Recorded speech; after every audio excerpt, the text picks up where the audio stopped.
Aloha fam, you know what it is. It is time. It is time, y'all, for the show. But check it out. Let me grab something really, really quick. I almost forgot to do this.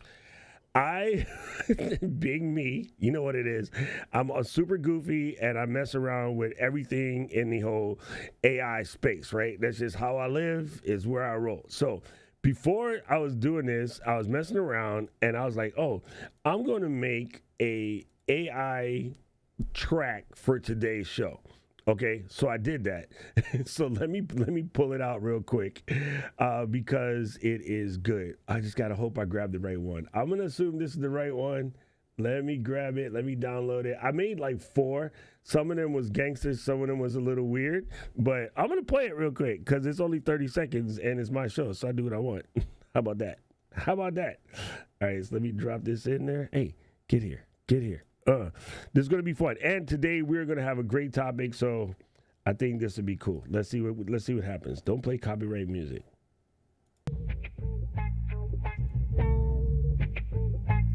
What it do? How are you today? Doc and Marielou are gonna talk about your tube and all the drama we review. Yes, it's time for the LGL show. Doc, got the info, good to go. Let's get live, y'all. That's the jam. Welcome all to the LGL fam. That wasn't the right one. But still, isn't it cool? Like, yo, with AI, you can just make any kind of absolute nonsense and just have yourself a ball. You know what's really stupid? I'll tell you what's really stupid. I actually put a star on the correct one and still played the wrong one. So now, because, hey, it's my show, I do what the hell I want, I'm going to play the actual right one. Hopefully, I don't mess this up. Nope, that was the same one. Go away. Go away. Hold on. Go away, interface. You do this, you do this, you do this. And try that one. That's the right one. Okay, let's do this. My browser is doing weird stuff. And of course, when you download stuff, it downloads with the same name, which is stupid. But that's on Udio, so that we'll fix that. What it do? How are you? Today, Doc and Marielou. I'm gonna talk about your tube and all the drama we review. It's time for the LGL show. Doc got the info, good to go. Let's get live, y'all. That's a jam. Welcome all to the LGL fam. Now I'm going to bust the flow for y'all. I'm joking. I'm kidding. I'm kidding. Ladies and gentlemen, without further ado, Marielou. What it do, Lou? Wait, why are you muted? Okay, there you go. There you go. That was amazing. Completely amazing. Isn't it stupid? Like, his Rich said is that Terrence Trent D'Arby. Yo, fam, come on, Rich. Come on, Rich. Yo, listen. Udio is a lot of fun. I've been figuring out how you can do things to make it better. But anyway, how you been, Lou? Oh, I've been great. I've been so excited to talk about this, like to the point where Will is like, I can tell you're really excited about this topic. I was like, I am, because all he hears is me like being like, oh my gosh, this happened and this, and what about this? This man is so good to me because he gets to hear what we love to talk about all the time. But, I don't know if he always loves it, but he always listens. Man, one time for Danger Boy, okay? Let's come on, Will. Man, listen.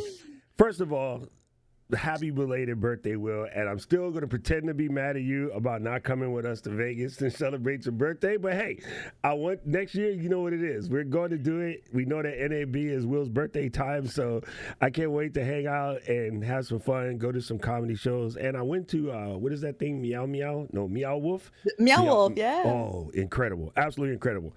Okay, so, and Will, thank you for letting us, hang out with Lou. She was absolutely fantastic. And the whole time we're like, oh, Will would enjoy this. Oh, Will would enjoy this. And so now you have to pack a bag. Just pack it now. But I'm happy you're coming with us to Second City, so let's do that. All right, gang, we want to talk about what's going on in the YouTube review space. And I have some thoughts, and Lou has some thoughts. And I think part of it is due to our traipsing around NAB and the industry the industry is stuck between a rock and a hard place right now. Some of the companies are starting to figure it out, and some of them are not. And I'm glad to see that Chris is in the chat today. Chris from Dealcasters. I always want to say Deal Chasers. I have no idea why. Chris is in the chat today, and the reason why I'm happy that Chris is here is because, A, Chris does a lot of reviews on Amazon, but also Chris comes from the music industry too. Chris used to be at Sony during my time in radio. And even some of what the industry is going through with tech reviews right now, we kind of went through with music back in the day. And so before we get straight into the tea, we got to let that bitch brew a minute, okay? So I'm going to give you a little history. Back in the day, on the boulevards of Linden, they used to kick routines in the presence was fitting. It was I, the abstract, and she, the 5-footer. I kicked them. Sorry, you know my Tourette's just kicks in. And actually, Mariellou's a little taller than 5 feet. She's not Diana Gravity small. Anyway, records would come out, right? And we would always break records on Friday. So every Friday, we would get a box, a big-ass box in the mail, and it would land on our floor. And myself, my old boss Yoda, my DJ partner JP, K Smooth, we would all sit on the floor and we would listen to all the records that came in. And then we would decide what we were going to break and what we weren't going to break. At one point, it started to get a little psycho because their record labels would hit you up and be like, oh, we want you to break this. And break means be the first to play the record. So, in your radio station in your town, there's one station that's like exclusive, only on, WLOU, brand new cut from Will Danger, and you're not going to hear it anywhere else but here. Those are exclusive breaks, right? So every station wants to be the station to break a new song, okay? So we used to sit on the floor and we would pick, but then towards the end, let's say like 96, 97, sometimes the box would come with a taste. You get a little fifth. Sometimes the box would come with like some Omaha steaks. Sometimes the box would come with straight up cash. And it was like, you are going to break Destiny's Child Survivor this week. And I'm not I'm just using that as an example. I'm not gonna admit whether we got paid for that or not. Anyway, so there are two very prominent stories from my radio days. One of them has actually been put into a documentary. My partner JP and I, we used to do a show called the Friday Night Funk Evangelist Show, right? And the Funk Evangelist, we also did nightclub too. So one particular settings, we decided that we wanted to break camp early and go meet a couple honeys at the spot. And so we asked our intern Vic to watch the box. Don't do anything stupid. Play what's on the list. Don't make any adjustments. Just play what's on the list. This dude listened to this CD that we have from Casey and JoJo. And he was in the fight with his now wife, but back at that time, girlfriend. And he decided that he really thought the song nobody had heard in the entire country yet, All My Life, would get him out of the doghouse. So he played that on our show. I leave the club at like 5 a.m. 5:15, the boss calls me, what in the exact are you guys doing? Huh? Who told you to play the B-side from Casey and JoJo? You were supposed to play what we had on the list. And I was like, oh, it was an accident. I must have hit, I can't say I wasn't in the box. I would have been fired, right? So I can't say that, me and JP was on a date. So I was like, oh, I hit the accident button, and then I ran to the bathroom, so I didn't realize it was playing. By the time I came back, the song was over, so we just faded into the next cut. Boss was livid. They get a call on Monday from RCA saying, hey, man, you guys broke a song that you're not supposed to break, and we'll get back to you to let you know, like, what the damage is. But here's what happened. That song circulated through the country over the weekend and became the number one most requested song all over. And the only reason why the rest of the country knew is because there's a magazine or a list that used to come out, kind of like early email, called Monday Morning Quarterback. And they would tell you who broke what. So everybody's like, KIKI FM in Honolulu broke all my life. What is that? They all listened to it. They all went, damn, this is the beat. So everybody in the country started playing it. So before we could even get in trouble and the cat back in the bag, the record took off. As you know, anybody who's ever been to any wedding in your life, you hear it. That be the number one love song in the freaking planet. Like, and we broke it, but we shouldn't have. So what happens, RCA flies out. Well, not RCA.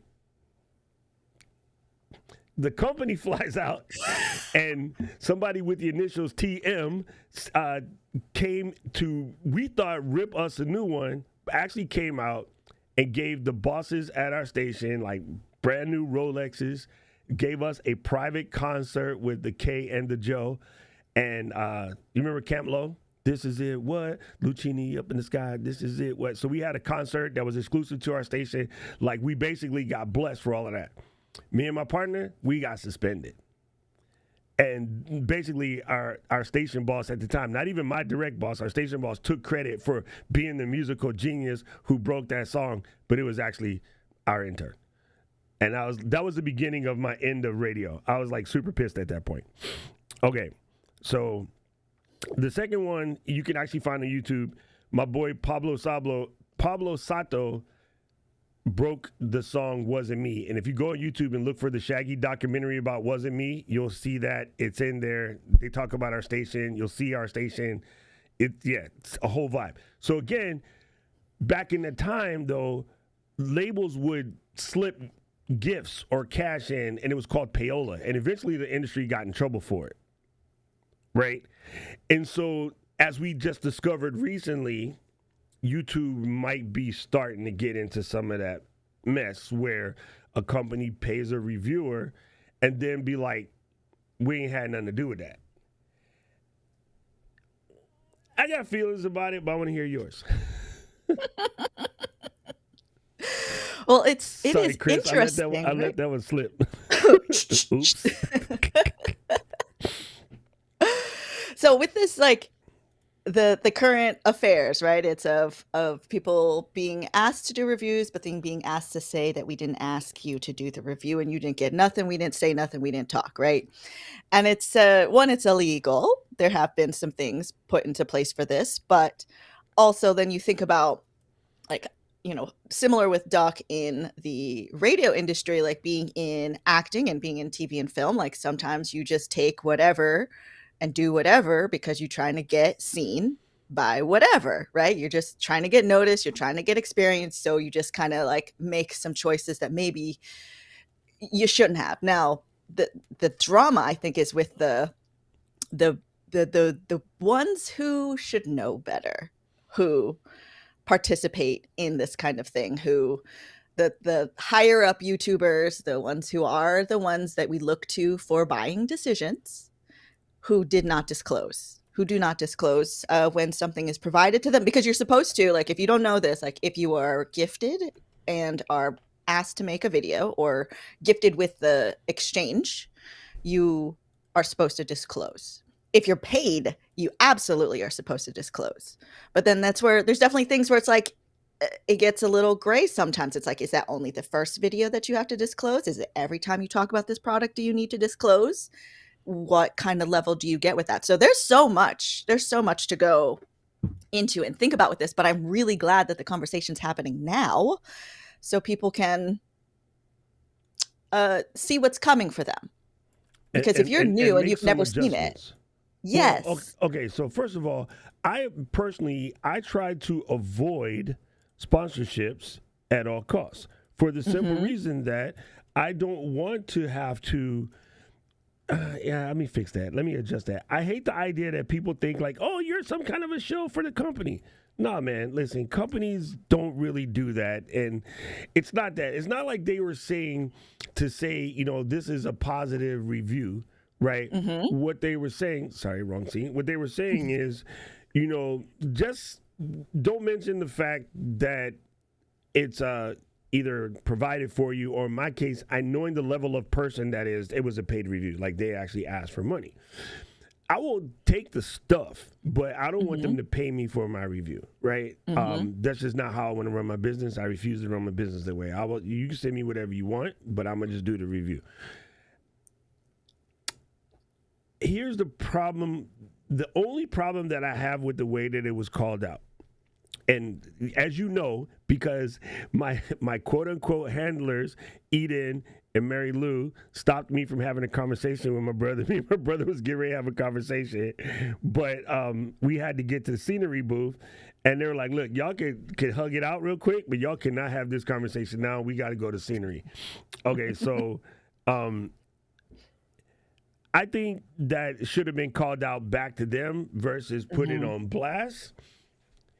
I'm not going to guess what was in his head. I can understand the offense 100%. And when you get offended, you do things. I just kind of say it shouldn't have been called out on blast because here's something that happened, I know personally to me. So the reason why I tilted with this lens is it happened to me. A company that makes a box you only live once sent me this box. And they told me to make a review of it, whatever. And I was like, bet. At that time, Chris got one, Monte got one, like all of the Amazon boys was in the building. And right after that came through, somebody from them started hitting up all of the people in the ECF, all the people in the LGO, and all the people in LSP, and be like, oh, you should get one, you should get one, you should get one. And they were all mad at me because they heard me say that company sent me a product. Well, everybody was getting offensive, like, oh, these guys are being super pushy. They're, sliding into the DM and they're saying all kind of things or whatever. And that wasn't what I got from the person who sent it to me. You actually met the person that sent it to me. I'm hella stupid. I didn't remember while we were at NAB.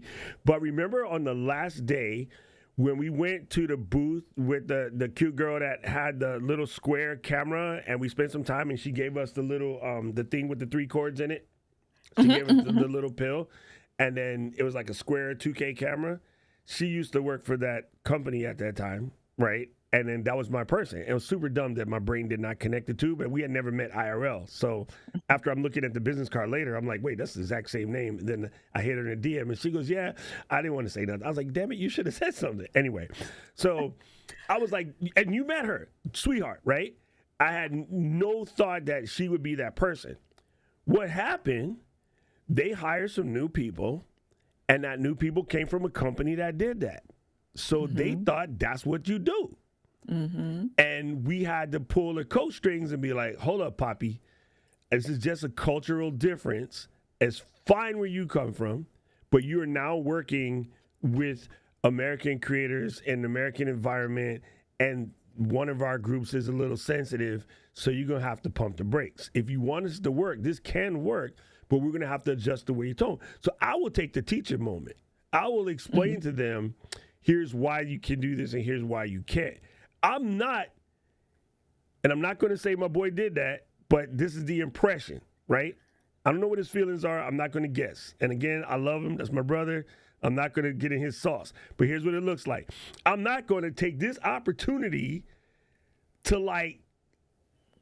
walk down the street with my junk out and be like, yeah, but look, I win. I'm what's the bad word? Virtue signaling. I'm not going to take the opportunity to virtue signal because there's probably just a miscommunication or a new person. These companies are expanding. As you know, I told you when we first went there, their booth was like this. This time, their booth was like the Taj Mahal Hall.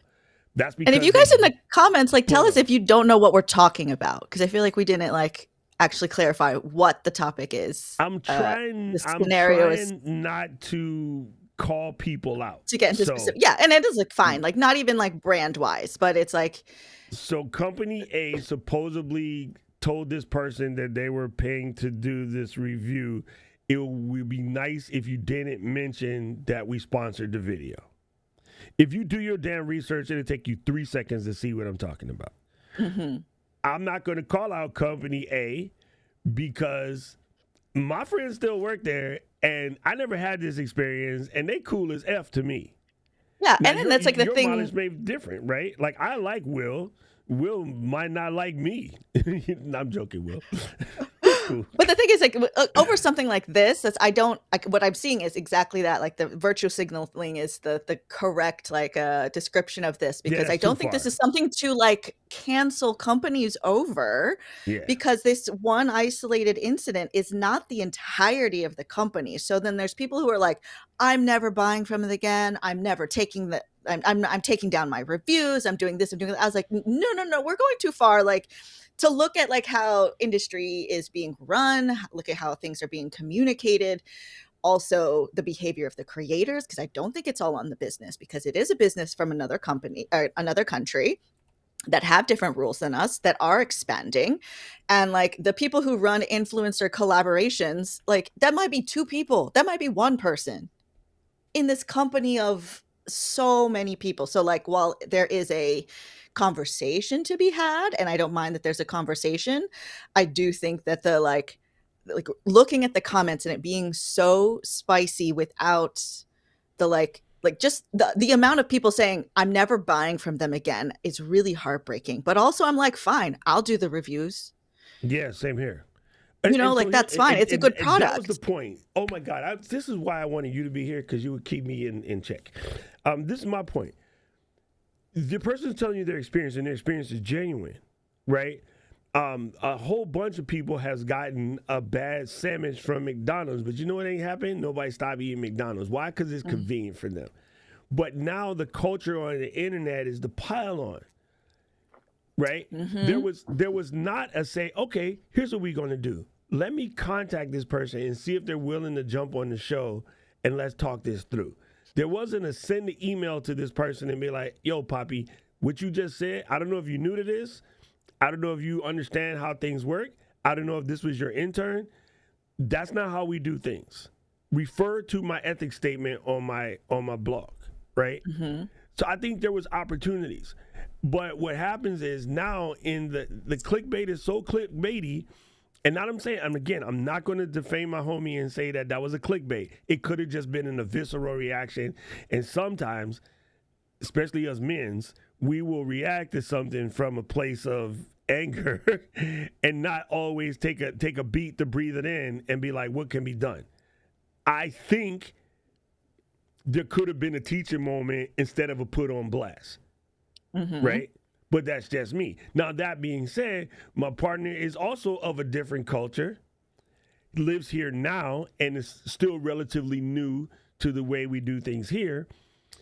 It is very, let's say, in certain portions of the country, pull the victim trigger, fight back, let's just swing at the air. That's very common. Where I come from, that used to be the case. And then everybody learned to beat people up. So now everybody pumps their brakes a little bit. So, you know what I mean? Like, imagine that whole, and we're not going to get into a whole Second Amendment thing, but the conversation around if everybody has a gun, I bet you some of the bravado would back off, actually, not necessarily tick up as everyone assumes they will, because they'll be dangerous out here in these streets. I guarantee you my road rage might take a beat. if you've seen it firsthand, sorry. Yes. My road rage might take a beat in a place where there was a possibility that every swinging Larry could take you out. But if Kat asks, does that scare you? No, it don't scare me, because I take it right out of their hand, because I know most people can't actually pull the trigger. But we're not going to talk about that. Anyway, that's because you have different experience, right? I have different experience, right? Yeah. I think there could have been a teacher moment. I think this is an opportunity, like you said, for everybody in the chat. Doug, good to see you, fam. There's opportunity for everybody in the chat to learn from this. And if you have one of these, you push back and you say, hey, look, I'm still willing to work with you, but there's going to have to be some training. We do not do that around here. That's the only thing that should have went down. It shouldn't have went straight to the tweet box. And especially when it's a company like that. I should have called him and said that. I should have called him and said that, listen, fam, it's probably an isolated incident. I know they grew rapidly recently. I know they hired a bunch of new people. If it came from our boy directly, I can call him. Let me be like, what are we doing? This is not okay. Like, Poppy, come on, son. I know you're under pressure. I know you got sales to hit, but you can't do that because you guys are too good for this. It's just like when your homie about to do something stupid and you pull him by the collar or the dress and you be like, look, girl, not yes, he's fine. I understand. Your mans will kill you and me and a cousin and whatever. Yes, he's fine. Like, okay, when you and your man split, get his number, call him, put him in case of emergency box. But not tonight. Not tonight. You're not gonna put me in the position to have to defend your honor. And then sometimes your friend listen, and sometimes your friend go and then come back dirty, and now you got to pick her up after her man dump her.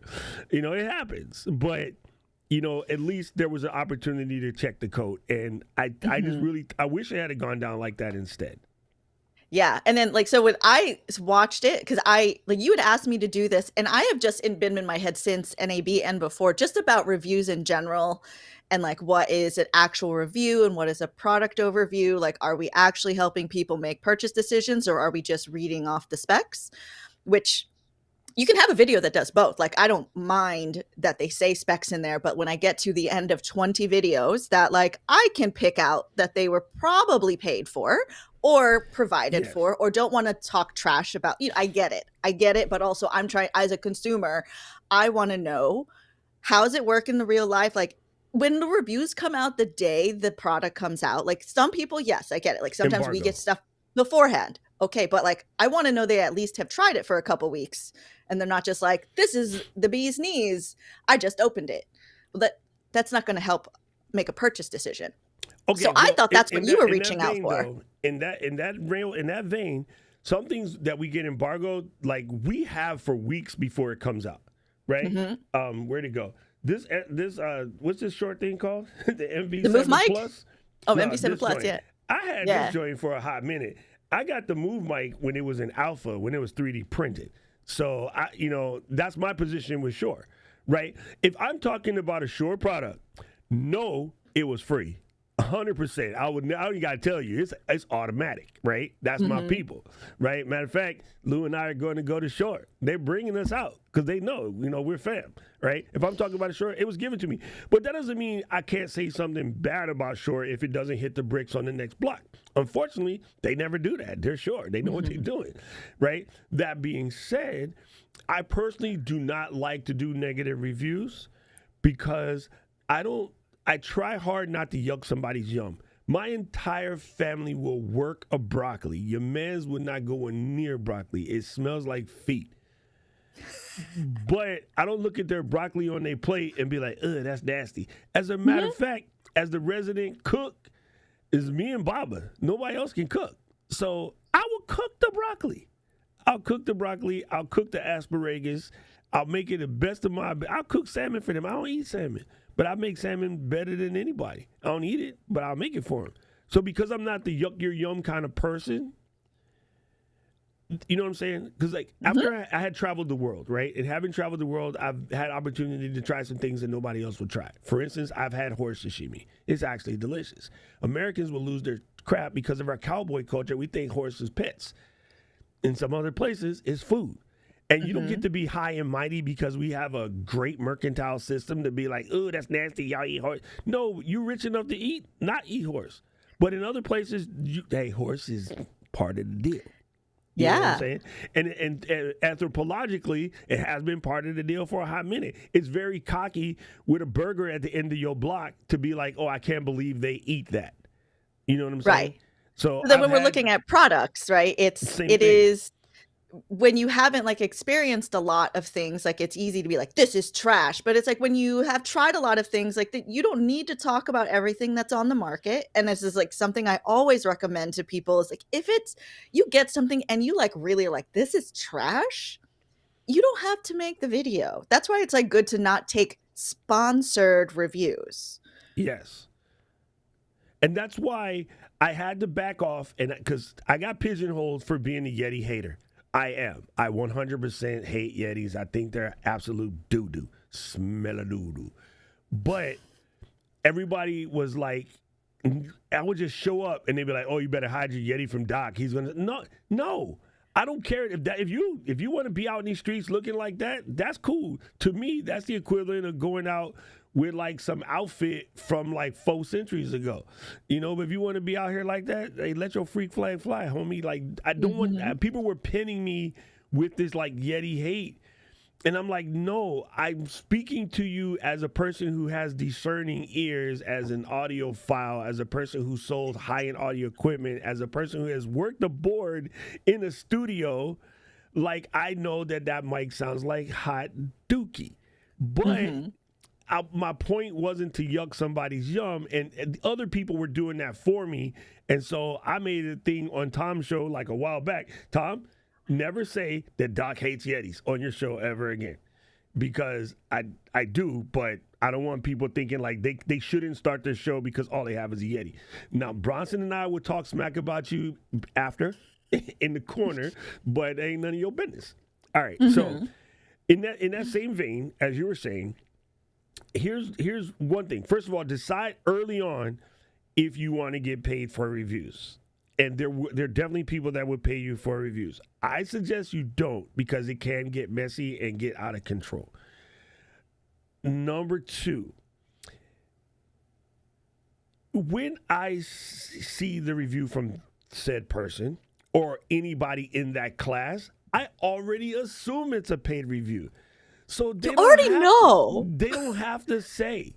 Like, and So I didn't even notice that they hadn't disclosed, because I was like, yeah, obviously. Okay. You know what like most of them would say? Here's what most of them would say. Most of them would say, so-and-so sent me the product, and that's good enough. I don't think the regulations state you have to say they sent me the product and they're paying me for the review. Either way, you're supposed to put paid sponsor on the checkbox. Even if they just sent you the product for free, you're supposed to check the paid sponsor on the checkbox. Okay, so, or product placement, because that's considered placement. That's on YouTube. Every platform is different. You got to, swing your platform. So what I am not dumb enough, when this drives me crazy, I hate when people assume that any review is somehow you shilling for a company. Like, that victim mentality is just stupid. It's mostly men, and mostly dudes that live in the basement that can't afford to buy their own kit or are mad that you got something for free. And it's not really free, because, like Terry Warfield just told everybody, like, I blasted someone in my own stream before. I get sent stuff from Shure because they know my audio knowledge is solid and they trust my opinion, right? Other people get stuff sent from Shure because they have a bigger following and they will actually sell some units. For me, they don't even send it to me because they expect me to sell a lot. They send it to me because I will give them feedback and they will make adjustments. There are firmware updates that you got that came directly out of my face. I'm not the only one. I'm sure there's others, but they collect this info. And the whole reason why we're being flown out to talk to their product team is because of that. Not because I have 11 million followers, right? In theory, if they were just about, this is why people are dumb. I'm going to say this in the meanest way possible because it irritates the crap out of me. If they just wanted to sell more product, they would fly out Tom. Tom is sitting at 140, 150,000 folks. I'm 18,000. But they're wanting to make the product better. So they're sending me because I have almost 50 years of audio knowledge. Curtis Judd would be another person. Hopefully, maybe we'll see him, right? He goes deep. Bandrew, some other people, they go deep, right? Not that Tom does do that. Tom's my little brother. He's dope, right? Like, what he does is fantastic. But Tom will admit, he doesn't know everything about audio. He's coming from the perspective of, I'm going to be closer to you when I tell you what I like and what I don't like, because he doesn't have all of that knowledge. And maybe for that reason, he has a bigger following. Well, that, and he's handsome and the nicest guy on the internet, all of the above. But, you don't go to, you just don't want the numbers. They can get numbers from iJustine. You know what I mean? They want somebody that can talk about the product and help them build better product. You see what I'm saying?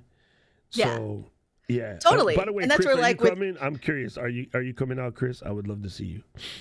He was on the list. I stalked everybody on our email. You did? Okay, I didn't even look at. I didn't scope the email. Damn, that's dirty, Em. I'd like to know. I was like, I want to. It is. I will say, it is a very good scope of people a good swath that they're covering. It's like, it's not just all the heavy hitters. It's not all just audio pros. there's musicians, like I'm in there and probably the least experienced in there, but I do talk to the type of creator that wants to make stuff on their phone, That they're very looking beginner. for. Yes. So like I have a different angle. That's, you know, and like I'm so grateful. That's why when I got the thing, it was like, hey, man, you want to bring somebody? I was like, I know the answer right here, right now. I know exactly the answer. And it was like, Lou, and if you couldn't come, I was going to ask Tom. But Yeah, and I was like so excited. I wanted you to come because, A, you made a commitment to yourself in the beginning of the year that you wanted to learn audio. So, like, why not better? And number two, I think you could help provide some balance to what's definitely going to be a sausage fest, but also some balance to the creator side. Like, this is a normal person talking, not, you know, some weirdo like me with, you know, I got old audio equipment in the back room. I got tube amps back there.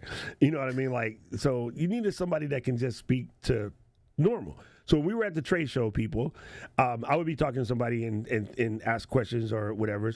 And then Lou and Eden would be like, no, hold up, pimp. What did you just say? What are you talking about? And I'm like, huh?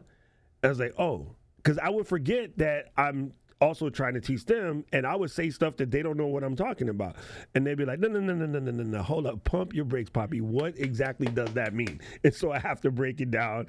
And then it's a reminder from them so that if I'm talking to you, I have to like, you know, lower the temperature a taste. Right. I'd love to know from the folks here in the chat who are watching, or even if you're watching comments later. Replay. What is it that you look for in a review? Because there are some people who want Doc's knowledge and they're already high end. They know a lot of stuff. So they need to know that time lapse is 11K. They need to know beyond the specs or what does this really mean.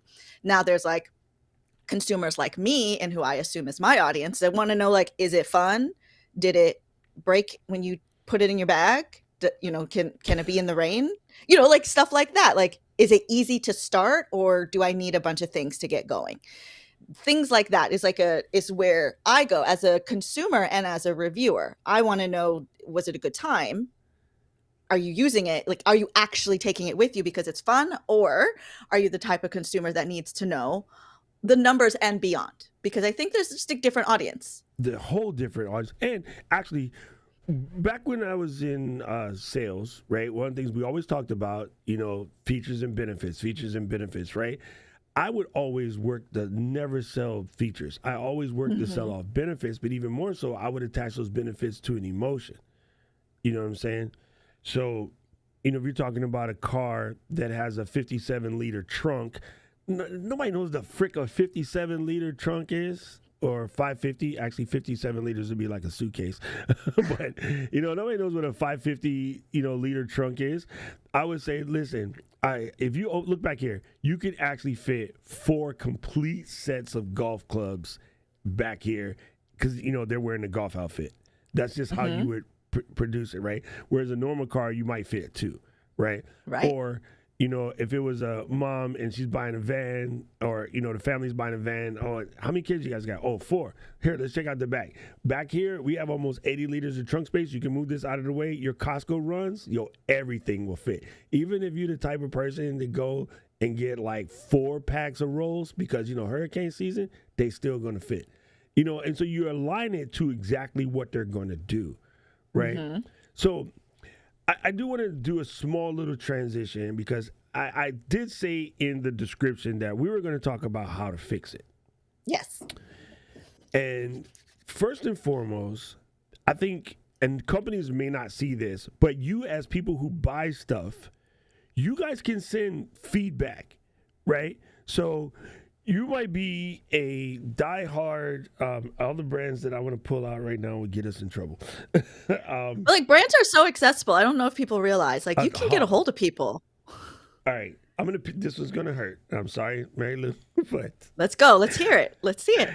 You might hit these guys up and be like, listen, I know you guys are coming our product religiously. All the reviews are from people who are heavy into filmmaking, and they're talking about it from a filmmaker's standpoint. You guys need to get more normal reviewers. You guys need to get some reviewers with a little gray on their face, because I don't listen to little children because they talk about stuff that doesn't matter. I'm not skateboarding.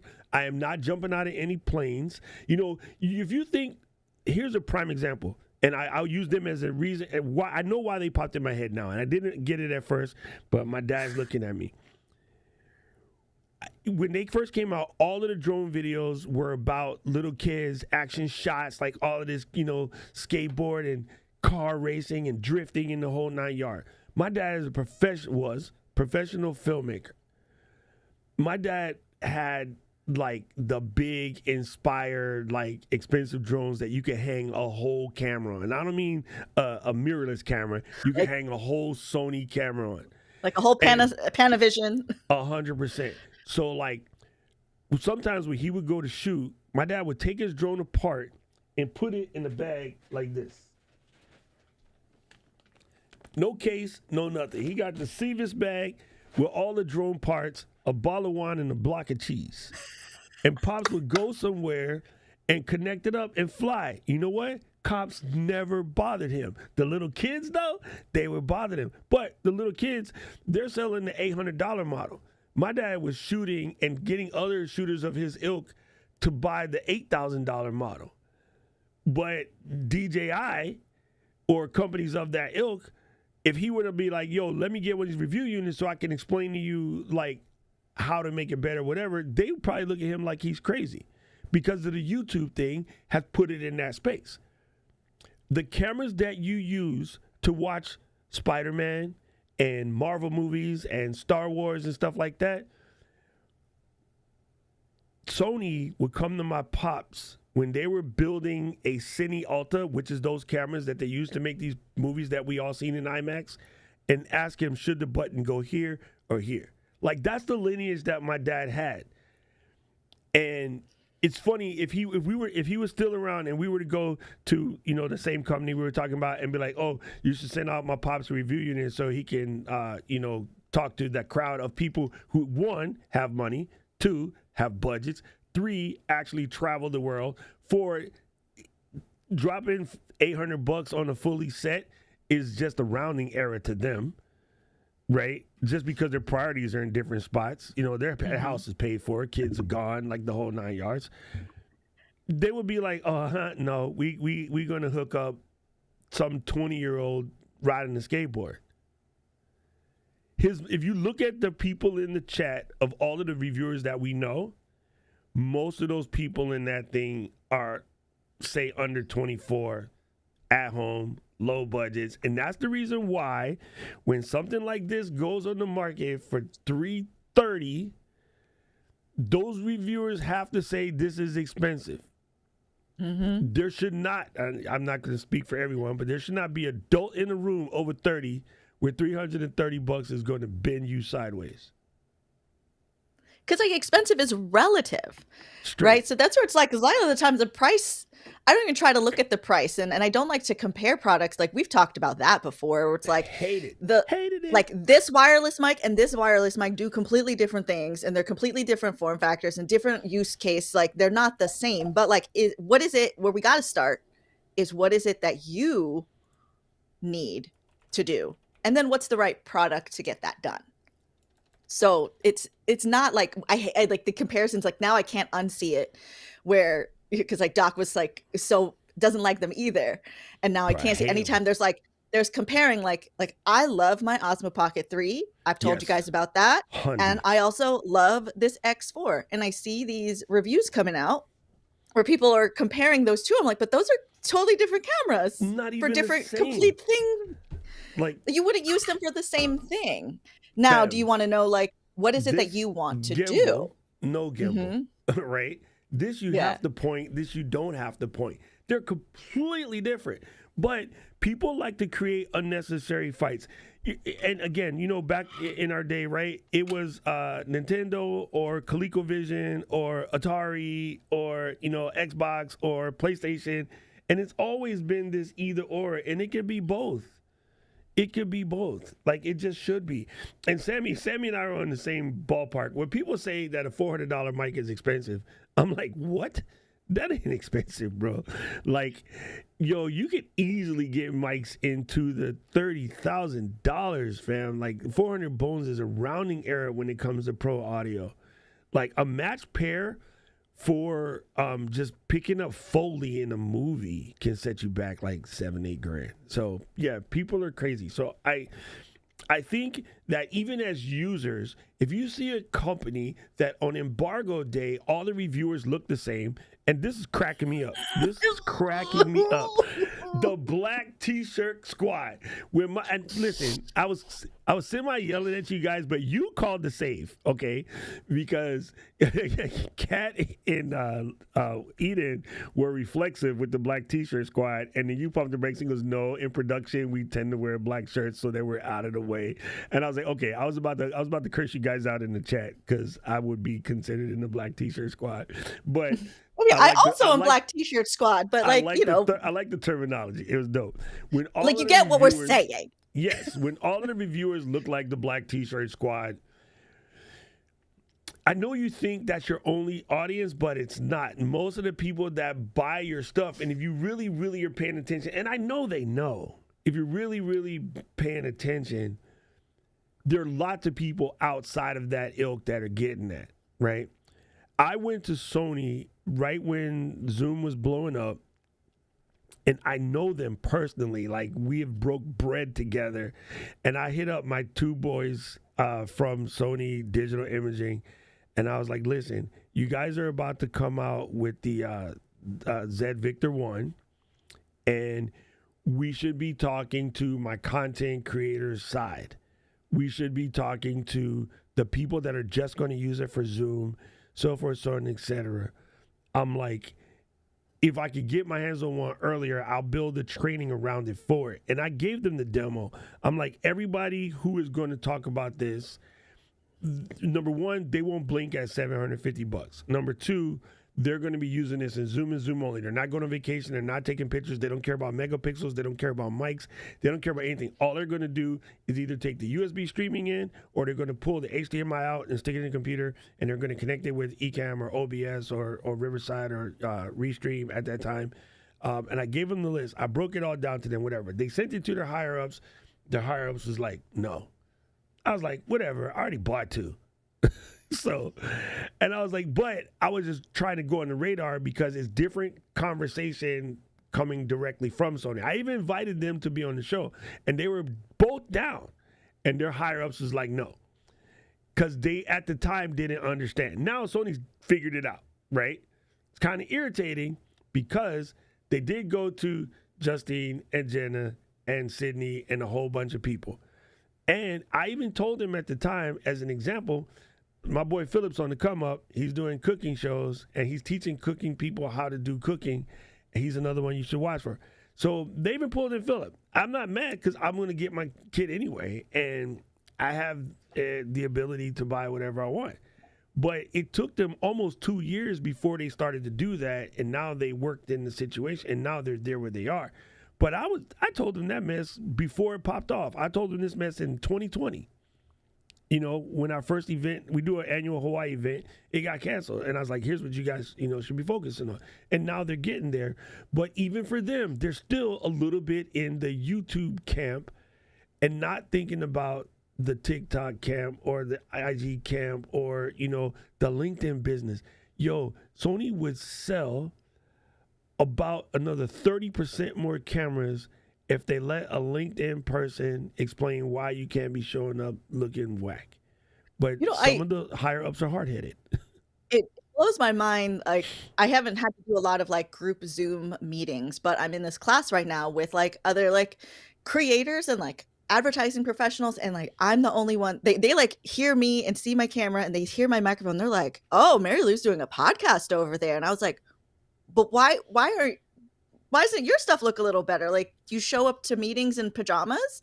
Yes, we do, but not on camera, right? But if you were in the office having meetings, are we just wearing whatever, or you look like you showed up to work? I was just a little, I understand what some people have access to, but the thing is there's this whole group of the market that are regular people who maybe just want to look a little nicer, sound a little nicer. They don't need to know all the numbers, but they can see, oh, your video looks good. You know what you're talking about. Maybe that microphone could be helpful for me as well.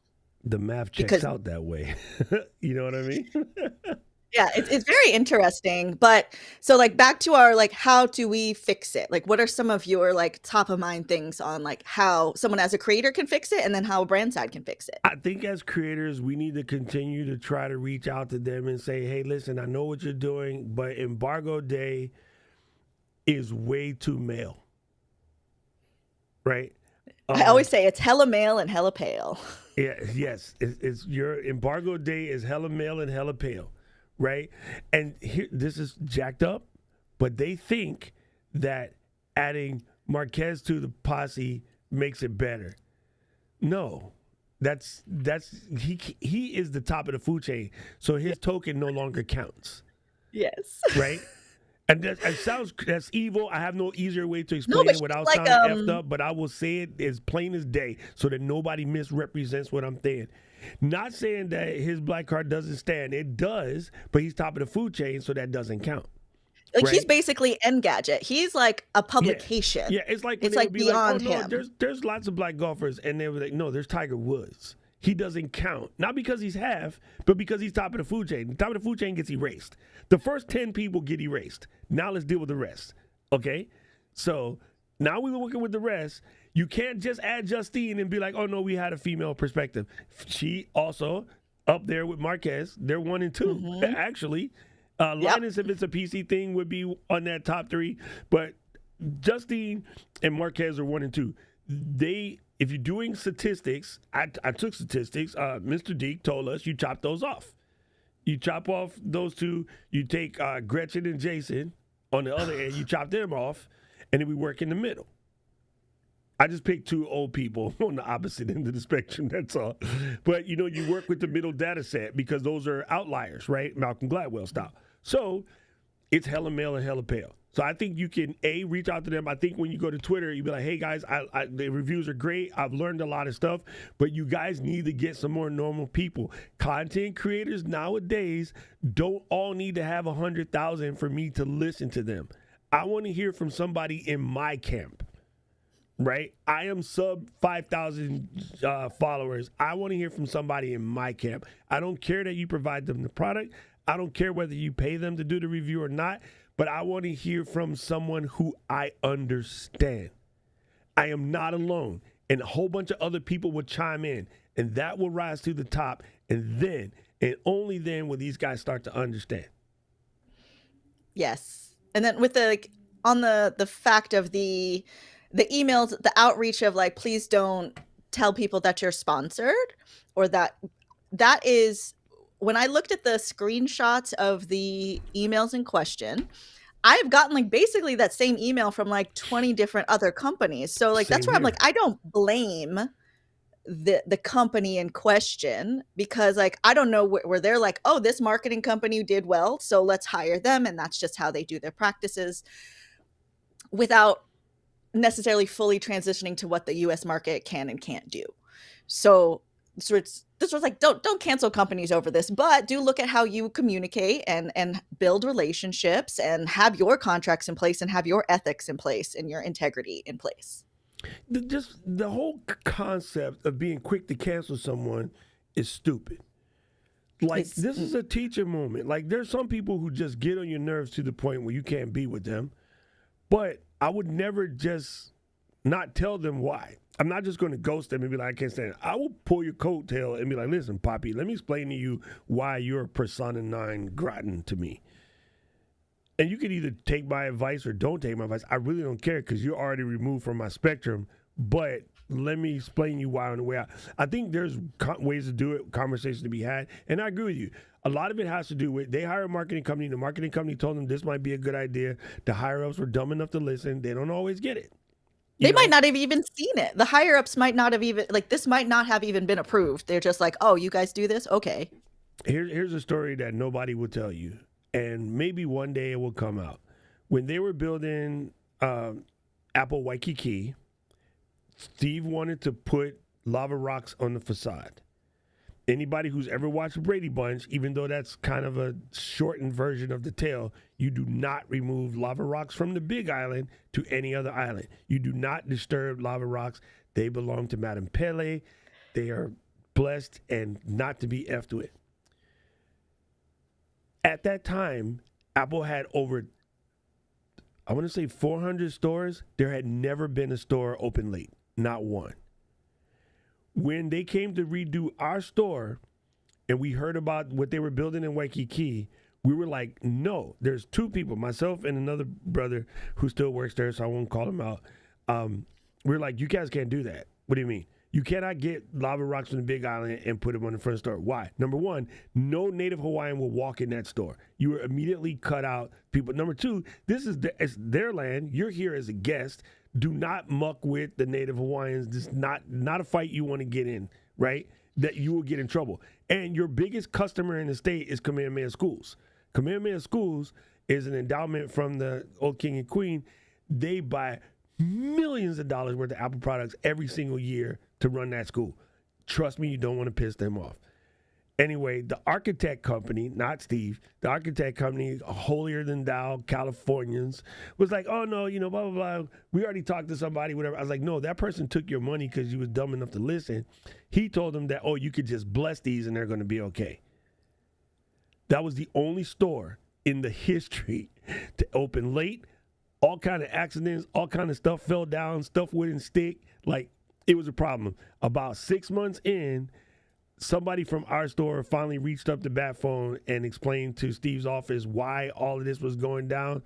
And it's like, it doesn't matter whether you believe it or not. This is what happens. So put it back. They sent it all back. They had some pilfered from Tonga or the Philippines or somewhere to finish the wall. The people, the tourists that come and walk, they don't know that it's from the Philippines. They think it's Big Island Rock too. But they finally got the store open after they sent back and asked for forgiveness. Because when you seen the Brady Bunch, you just don't play. You couldn't. Hey, look, I don't believe in half of that stuff. Marielou does. I don't believe in Tatamonas in that. But I tell you what, I'll mess with it. Not in Hawaii. It's not a good look. So it's a similar thing when people are telling you these things. They're giving you the goods. And even a company the size of Apple eventually has to back down and listen to folks. So they do listen. The idea that they don't listen, because people on YouTube will complain to each other. And I always say, did any of you guys send any of this information to feedback@apple.com? Matthew O'Brien and my boys, they're ripping Final Cut to shreds. And I popped in the chat and I was like, did any of you guys send any of this to feedback@apple.com? And they're like, what? And I'm like, yeah, because you got complaining to each other, making each other feel good because you're taking a shot at the behemoth, but they can't fix what they don't know is bothering you. And if you don't contact them directly and tell them what's wrong, you're part of the problem, not the solution. And nobody does that because it's being a bitch on the internet and complaining is good for your clicks. So I'll call these two assholes out by name. The Max Urievs of the world and the Luke Mianis of the world, and I would love to see either one of them face to face so I can tell them point blank, you guys are horrible for the industry. But they're always some of the first couple of reviews that come out. I've sold their blueprint many a times. Apple is going to announce product on Tuesday.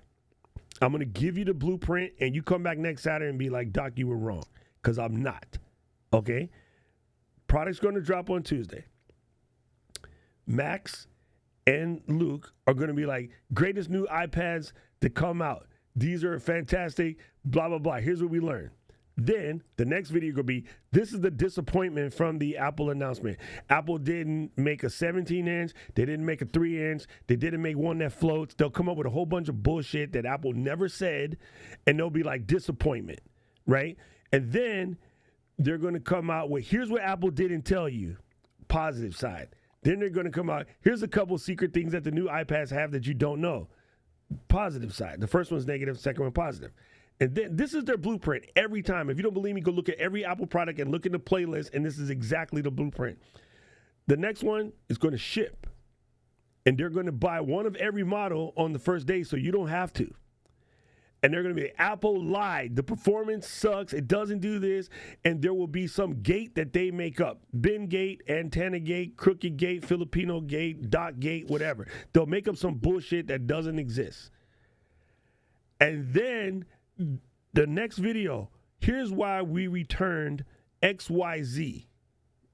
Here's why you should keep the old model versus the new model. Here's why the new model is better than the old model. This is their blueprint, and you can check their channel. If I'm lying, I'm frying every freaking product cycle. Because that's the whole season. It's like a season of a show. They cover every product cycle. And then, here's the lowest price one. Here's the lowest price one versus the most expensive price one. And then it'll be like, here it is a month later. Here's what we find. Here it is after the updates. And like every person who's in tech know, you cannot review an iPhone on day one because it will suck, because every app is updating. Every freaking app on the planet is updating. Every reviewer knows that. Thank you, Bronson. Thank you, brother, because you know. Every reviewer knows for the first 2 weeks of an iPhone, fuck talking about battery life. It ain't real yet. Do not talk about how fast it is. It ain't real yet. Do not talk about how hard it was to do the update, because the entire planet got their iPhones that day. Of course, the servers are slow, but they all do it because taking pot shots at Apple gives them a hard on or something. And you know what? I never see the female creators do this shit. It's a certain type of non-melanated males that do this shit. And they really are just trialing up the basement dwellers. And I hate to sound that evil, but that's what it is. If you can get the 14 to 22-year-old gamers pissed off and running in your chat, talking about how Apple's effing you, that's why I only buy Android, blah, blah, blah, blah, blah. Yo, you will make so much ad rev off of those videos. The angriest people on the internet, males between the age of 14 and 22, 23, 24. Well, and that's where us here, like here in the chat, here on your channel, like your group, your community, like we can elevate this, because those are also outliers. Like there are people who would do that. They're going to inspire a whole new generation who are going to do the same thing and aspire to be that. But this is what this is like my theme for this entire like year, I don't know, this lifetime, is your existence is the resistance. So you showing up in a way that's different, in a way that's authentic, that is true, that is telling the truth, that is sharing a different perspective, that maybe is talking to people in a different way, like understanding you can't do these reviews this first day. You need to have something for a little bit in order to try it. That's right. Like I try not to review things as soon as I get it. Like I want to actually put it to use. I want to see, like, is it going to last this conference? Am I going to be able to like sneak some shots here or there? Am I going to put it on a client shoot? Am I going to have fun with it? Will it work in the lazy river and in a waterfall? Like, does it? You can't tell that when you first open it. But our existence as reviewers that can look at things differently, talk to a different audience, and talk with some empathy and compassion to, like, companies are trying to do better. If they are listening to reviews and criticism, like you can criticize without burning them to the ground. Bingo. We don't have to do that. We can criticize without burning to the ground, because they just want to make things better. Don't we all? Because if it's better, if we give criticism, they make improvements, then that's better for everyone, including their company. It behooves them to listen and make some changes. And that's why I say, whenever you have a criticism about a company, like when you tell the internet that you've had this criticism, I also want to see that you have backed it up with a support email, have reached out to support. I'll let you know when I hear back from them. I've sent them my feedback, whatever. I also don't believe in complaining without offering a solution. And that's why people get mad at me, because I know what I complain about. I'm going to tell you how to fix it. But that's because if you just complain for no reason, you're just a complainer. Right? I want to see, instead of canceling people, I want to see people offering the teaching moment. You know what I'm saying? This is going to get a little sense for a second. Let me clear my throat. Oh, It's going to be a big one. Get ready. You went home, I believe.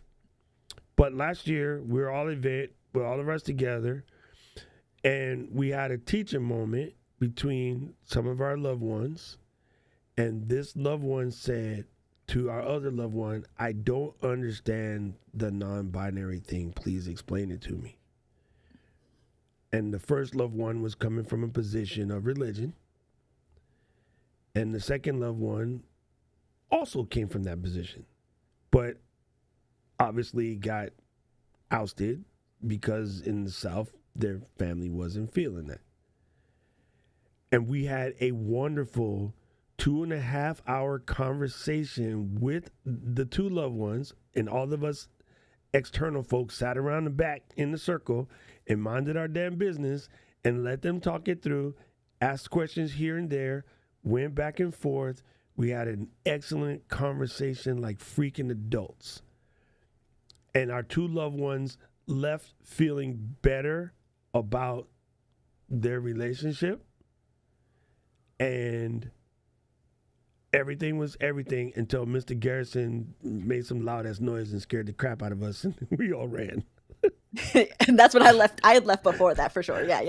I know what you're I was talking like, all right, Mr. Garrison's like does not like this conversation. So I mean, he was from the 1820s, so I get it. It's a different time. It was a different time. Mr. Garrison didn't understand. And then he's like, Mariellou's not here to terrorize anymore. Behind the teacups, the bitches in the poster, the eyes was like, and I'm like, I'm done. Let's get out of here. But you see what I'm saying? It could have just stayed misunderstood and having your feelings don't mean shit always. Sometimes other people's feelings are important. I don't have any feelings. I don't give a fuck. But there was opportunities, and those opportunities were handled properly, I think. And I even asked both parties after, is it okay? Are you good? Like, we didn't mean for it to get that deep, but it got deep, and it needed to get deep, and everything was everything, and everybody's cool as a pool. Nobody does that. It's like, it's more fun to like, oh, I'm going to cancel Marielou because she made a black joke. I'm like, she's okay. She's allowed to. Filipinos are the black of Asia. No, but there's like definitely, there's so many moments where if you look at when you review a product or when you put anything out on the internet, like assume it's because it is a public forum, you put it out in the public, that this is a relationship. Like you are saying things to people in real life. Like when people leave comments like we don't see it, like just blows my mind, where I'm like, I see this, right? So as with interpersonal relationships, right? Like, so Doc and I, like, we've been in these circles, we've been doing stuff together with and around the communities that we have here online. He was calling me MLM, and I would hear it and I'd be like, I don't love that. But like it continued to the point where I was like, you know what? I'm just going to tell him. No, that's not what she said. She said, listen, bitch, don't call me that. That's what she said. I said, actually, I don't like that, but you can call me this. But it was like, it was something that I brought up as opposed to stewing about it forever.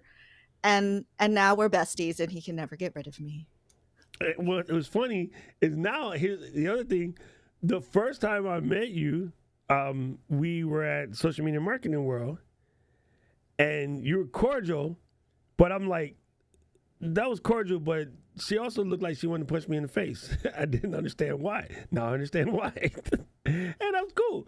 And again, I'm a blunt person. Just like, hey, asshole, don't say that shit. Oh, okay, my bad. I'm cool. I don't have soft feelings. I just don't. Right? We're my generation. We're not good at it.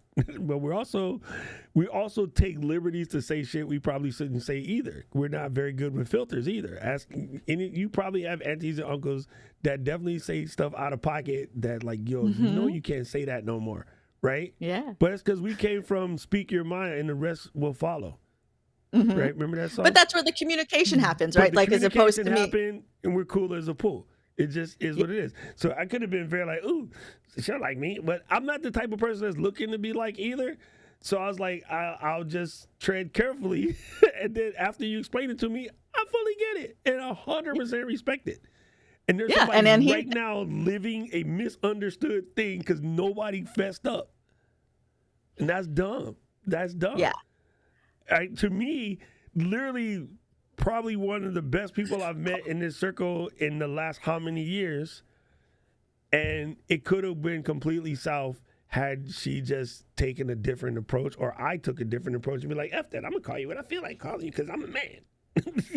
Yeah, I mean, because that does come up. That does come up. But like also, like you're saying, like the first time we met, you tread with a little caution, right? Because it was like all we knew was each other's online presence. And when you meet people, and that was the first time I had met any of the like Ecamm fam in person, was at this event. And so it's a little like who's real, what's actually happening. Also, like, we hadn't been out with people. I was nervous. I was just nervous to be out with that's people. That's true. We were all just getting out the house too. So it was like, sit back and observacate a little bit. Yeah. Actually, I don't think people know this. I'll tell you about me. I observe everything. Nothing goes missed. That's my military training.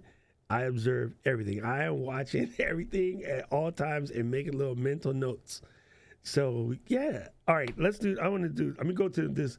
This is a cheat code, people. You guys who are watching, anybody who understands why I made this particular scene, you'll know what's up. So here we go.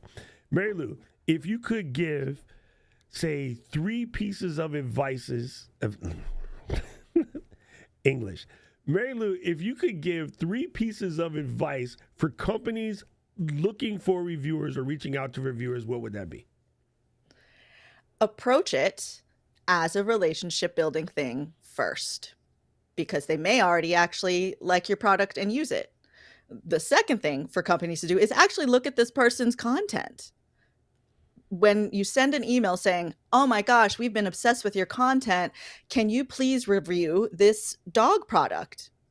If you follow me at all, I don't have dogs, I have cats. So now I already know this isn't real. So if you look at this as if it is a real relationship, you actually do look at their content and think about things in the bigger scope, right? It's the zoom out. Can this person actually give variety to the reviewers that are out there? Because we've heard the opinion of a certain group of people over and over and over again, but can we widen that and give a different viewpoint? Because that just makes things better. It doesn't make things worse. It only makes things better. And you know what? Here's what I think about the whole review situation right now. And I'll use cinema as a thought process. In the beginning, we had Siskel and Ebert and your local person on your TV or radio station. And we had to basically listen to all of our reviews with that handful of people. And Rotten Tomatoes came out and let the citizens go to town. And I found during, say, like the mid-90s and 2000s, or when Rotten Tomatoes really blew up in the early 2000s, it was so much more accurate to look at a Rotten Tomatoes review before I went to go watch a movie. But you know what I also did? I watched movies that Siskel and Ebert gave 2 thumbs down. I watched movies that got 2 snaps up in the Z formation, men's on films, right? Because I wanted to go gather this information for myself. And I think what's happening in the reviewer space right now, we are talking to the same reviewers over and over again, and it doesn't really give a swath of reality to the reality person and allow people to make decisions for themselves. Okay, my next question. What would you suggest to a reviewer who maybe is coming out a little too technical? Oh. What I would say to that reviewer and to any reviewer is what you're telling them actually going to help them make a buying decision? Is it going to help them make a purchase decision? So if being too technical is helping your audience actually make a purchase decision, great, then that's right for that audience. But are you talking to a less technical audience, like Doc's audience? As much as I know you would love it if like the film guys were like the mass of your audience because you'd speak to them in this language, like your audience is more beginner because that is the community that you've built. That's who you've welcomed in. So to talk to them in a way that will actually help them make a decision is where I always root from for whichever way you talk. All right. Now, as another point I would like to make is ask. What do you think is the current status of review as far as representation for females in the reviewer space? I think it is highly lacking. And I will say that prior to going to the conference that we just went to, a lot of the times I would just watch reviews because I am a gear consumer. Like, I spend money buying this stuff. Like, I am a legitimate consumer and customer and user of this stuff. So I am valid. But if I look up reviews and nobody looks like me, then I kind of question, like, am I supposed to be here? Because this stuff isn't designed for me. And luckily, like, I was raised in a way I'm like, no, I belong where I belong. Like, if I want to be here, I'm here. But as a reviewer, I was like, well, nobody really wants to see me review these things because they're looking for this type of person. We go to NAB and I look around and I was like, oh no, it's like my YouTube came to life. And it is, I am really the only one here doing this. And I know that that's not true because I do know there's other really, really fabulous female tech reviewers out there. You just have to dig for them. So if, as people who are consumers, watch through the people that you like, but like dig a little bit deeper to find the other people who are real, who look a little bit different, and just like, let's just help push them up the search, the rankings, so we can have variety. Listen, here's my thought. Okay, as we mentioned, next week I was going to drop some new iPads, right? Well, we think. I think the inverted review watch is the absolute move when a new product comes out. Okay, so Apple drops a new iPad. Let's call it the iPad 15. I'm making this up. When I go to watch reviews for that, I'm going to look for the most undersubbed people first and get the real person's reaction first. And not saying the other reviewers aren't real, but they definitely have a sort of a blueprint. They follow a certain mold. They're going to tell you how fast it is. They're going to tell you how much it weighs. They're going to tell you how much the battery lasts. They're going to talk about blueprint benchmarks that are manufactured benchmarks, actually, because they're going to use Geekbench or something of that nature to give you those things. It's almost like when you go to buy a car and it says, this car has 150 horsepower. Man, I ain't rode a horse in 15 years. I don't know what the hell a horsepower is. I do, but you know what I'm saying? Like, the average person doesn't understand the terminology horsepower. I want to know, how does this perform? And if I'm on the freeway doing 60 and I need to get into the next lane and I need to go from 60 to 80 in a couple of seconds so I can make the exit, how does that actually feel? The horsepower doesn't translate to the modern driver. You see what I mean? So I think if we go to look for a new product, and we want to go watch some reviews, we should do the inverse triangle on a review. Start with the least subbed person who doesn't seem to have any connection to the space, the most normal looking Bob off the street review, and then work your way up to the Justines and the Marquezes of the thing. I think that's, and maybe find a Rebecca first before a Bob. Yes, and maybe find a Rebecca before a Bob. I like that. I really, really like that. And here's a hilarious thing from somebody in the chat. This is my man Paul. Paul says, there is not one appliance reviewer that's female, but yet it's a product which is mostly used by female. Yeah, that is, and it's crazy. And there's the females that we are out here. We use the equipment. We're buying cameras. I'm buying computers. I know there are other females who are buying this, and more females might buy it. More females might go to NAB if we saw ourselves represented in certain places. I just was fortunate that I ended up from being an actor, then working on short films for film schools, then being on sets, and then being well, I want to do that part. I want to learn all these other parts. Why can't I also do this? And then now, I'm obsessed. This is where I spend my money. I buy a lot of lipsticks. I buy a lot of cameras. This is still a real full person that purchases things in these categories. So can we look for just some other people in the review space and just give them some love too? Because you're going to watch 50 reviews. If you're a consumer like I am, I don't know how you guys are, but I will watch way more than I need to in order to make my buying decision. So if you're going to watch a lot, maybe split the difference. Watch your favorites, watch, Marquez, watch iJustine, but also let's find some people you've never seen before and be wow, maybe they have an opinion. Maybe that's my friend who just tells me, we've just met in the coffee shop and they're listen, you got to get this thing. It's so fun. Or I used it didn't quite work. Here's what's funny. Honestly, this is how I found Tom. I was looking for something prior to the Rodecaster Pro. I forgot what it was. And I watched all of the high, falutin reviewers first. At that time, Tom was in like the 20,000 folks range. And then I watched Tom, and I was like, he's good. He is really good. He was still. And what did you like? He was the Enthusiasm Project back then. He was just coming from a level of like, I actually knew more than what he was talking about, but I just liked the way that he explained it. He was good. He mentioned that he was a teacher. I have a deep affinity for teachers because I know my teachers kept me out of prison. Yeah, and I was just like, yo, I never would I know that this brother I could call every day, and he's like my little brother, right? I can just hit him up now. Todd, what you doing?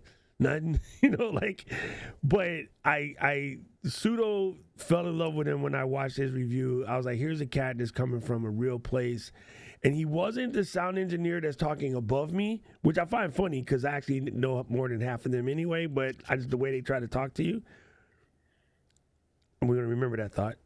And then he wasn't going all the way to stupid either. He was keeping it like gangster and explaining what he could explain. And I realized some stuff that he didn't understand, but I'm like, well, I'm still going to buy what I was buying at the time. And then I'm still going to go in and then I'll reach out to him and be like, hey, here's some stuff. I'm going to let you know. And then that's why we're friends now, right? I was just like, yo, you were kind of on, but here's what you missed. And he didn't be like, F you, blah, blah, blah, blah, blah. I know what I'm doing. He was like, oh, thank you. And because it's Tom, nicest man in the internet. Okay. Companies, listen, when a person walks up to you to explain to you something that's going on, and that person happens to have different chromosomes than you need to listen to them all the way through. I watched this happen in real time with Marielou. We went to go talk to a vendor, and we're not going to call them out, but that person straight dismissed her because she was a her. And he was busy watching my friends, by the way. I was part of it. I was part of the ruckus. Was busy watching us do a bravado contest. I was not bravado, a skills contest a couple feet away, and basically ignored my sister because he was busy watching what we were doing on the other side. And that's PS. So I want to give you an opportunity to speak your feels on this one, Em.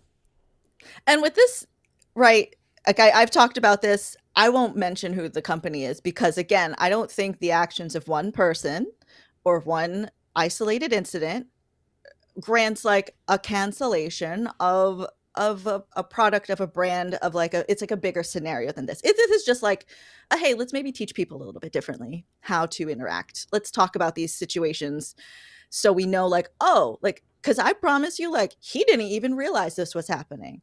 And other people who were around didn't even notice this was happening. It was just so under the radar because I was so irrelevant. Now, knowing something like this happens as a brand or just as somebody who moves in the world, can you notice a little bit more about if somebody's being dismissed? If, like, I came in with the product in hand, glowing, so excited, like, this is something that I absolutely love, but I had a couple of questions because there were things I couldn't figure out how to do. And I was like, well, if I'm trying to do it, maybe other people want to do it. Like, am I doing it wrong? Or is this something that could maybe be fixed? I have feedback because I know brands often are taking Doc's feedback. They're often taking Black Shirt Boy feedback. Like they are in that. Where I'm like, but I also have valid use case feedback that people ask me too. Like I was like, I have an audience that asks these things. Don't invalidate me because you're missing a whole section. You're missing a whole section. And even if you're like, we're not going to answer you, which I hope that's not the case, at least give people the time of day. You know, I love it. Thank you. First of all, I just got to say what's up real quick. In the chat, Andrew popped up. Yo, I was so happy to get to meet Brother IRL. We have been, talking on the internet back and forth for years, and just a blessed human being. Let's just say that, people, a blessed human being. Andrew said, if I help said company, tell me who I should talk to. No, don't worry. I'm sending emails. Like it will get seen, and the message will be heard. The message will be heard. Yes. And Kenyan, I am using Ecamm. Not only am I using Ecamm, what does that say about the hair club for men? Not only do I use the product, I'm a member too. Yeah. I work for Ecamm, so yes. You're If you have spokesperson questions, and a member. I'm a spokespeople and a member. Listen, I really wanted to have this conversation with Lou because I watched what happened to the handful of companies that looked at Lou and Eden. Sometimes Kat was with her. Sometimes she was doing sessions because she hard-headed. She didn't listen to me that sessions are useless at NAP. But She needed to see for She herself. needed to see her for herself. And she went to the dope one, though. She went to go watch, like, Casey Neistat and Jamil. And I was like, okay, those might have been went to the good good ones. But you know what? We was busy doing our thing. There were definitely companies that looked at them like they were accessories. Like he picked us up off the Vegas Strip. Like, Yeah. honestly. Thank you. I wasn't going to say it, but but then there was other ones that were deeply engaged. I also Yes. made it a point to introduce my sisters to the ones that I knew were run by females. Okay, because Which is awesome. I wanted you to see that even though this is a very butch world at NAB, you got gangsters like Nancy who post up in the middle of the floor and be like, yes, bitches, I got the dopest light company in this. Come to me. And Facts. she's cordial and she's genuine and she loves meeting people and she cares about the creator. Right? I also want to remember that I myself had a bad experience last year at NAB talking to one of the reps at another light company, very popular light company, used to be kind of the most famous for YouTubers. And I did not for 1 second hold that against the person who I know who runs the company, because I could just tell from the internet this dude was genuine. This year, I bumped into him. Oh, that might be telling too much. Anyway, I bumped into him. We had an interaction. You haven't put out all the pictures. Right? We put out an interaction. We talked story.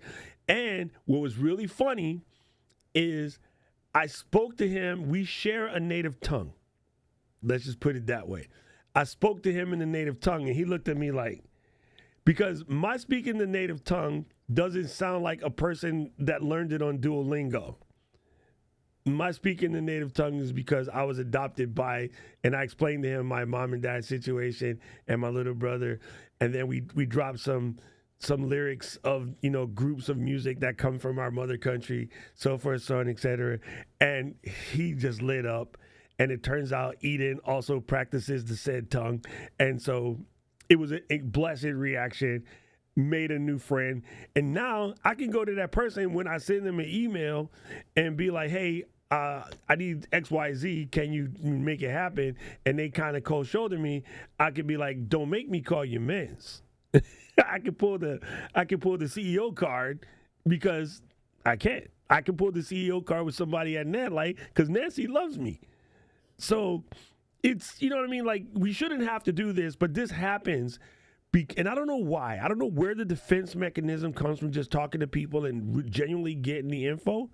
But we had companies that would talk to us. We had companies that would look at us like we didn't know what we were doing. I will say it's not always as crazy as it seems. There was one where we were getting a little bit of a cold shoulder, but in my head, I just felt like they were confused. Then it dawned on me, I'm standing next to Eden.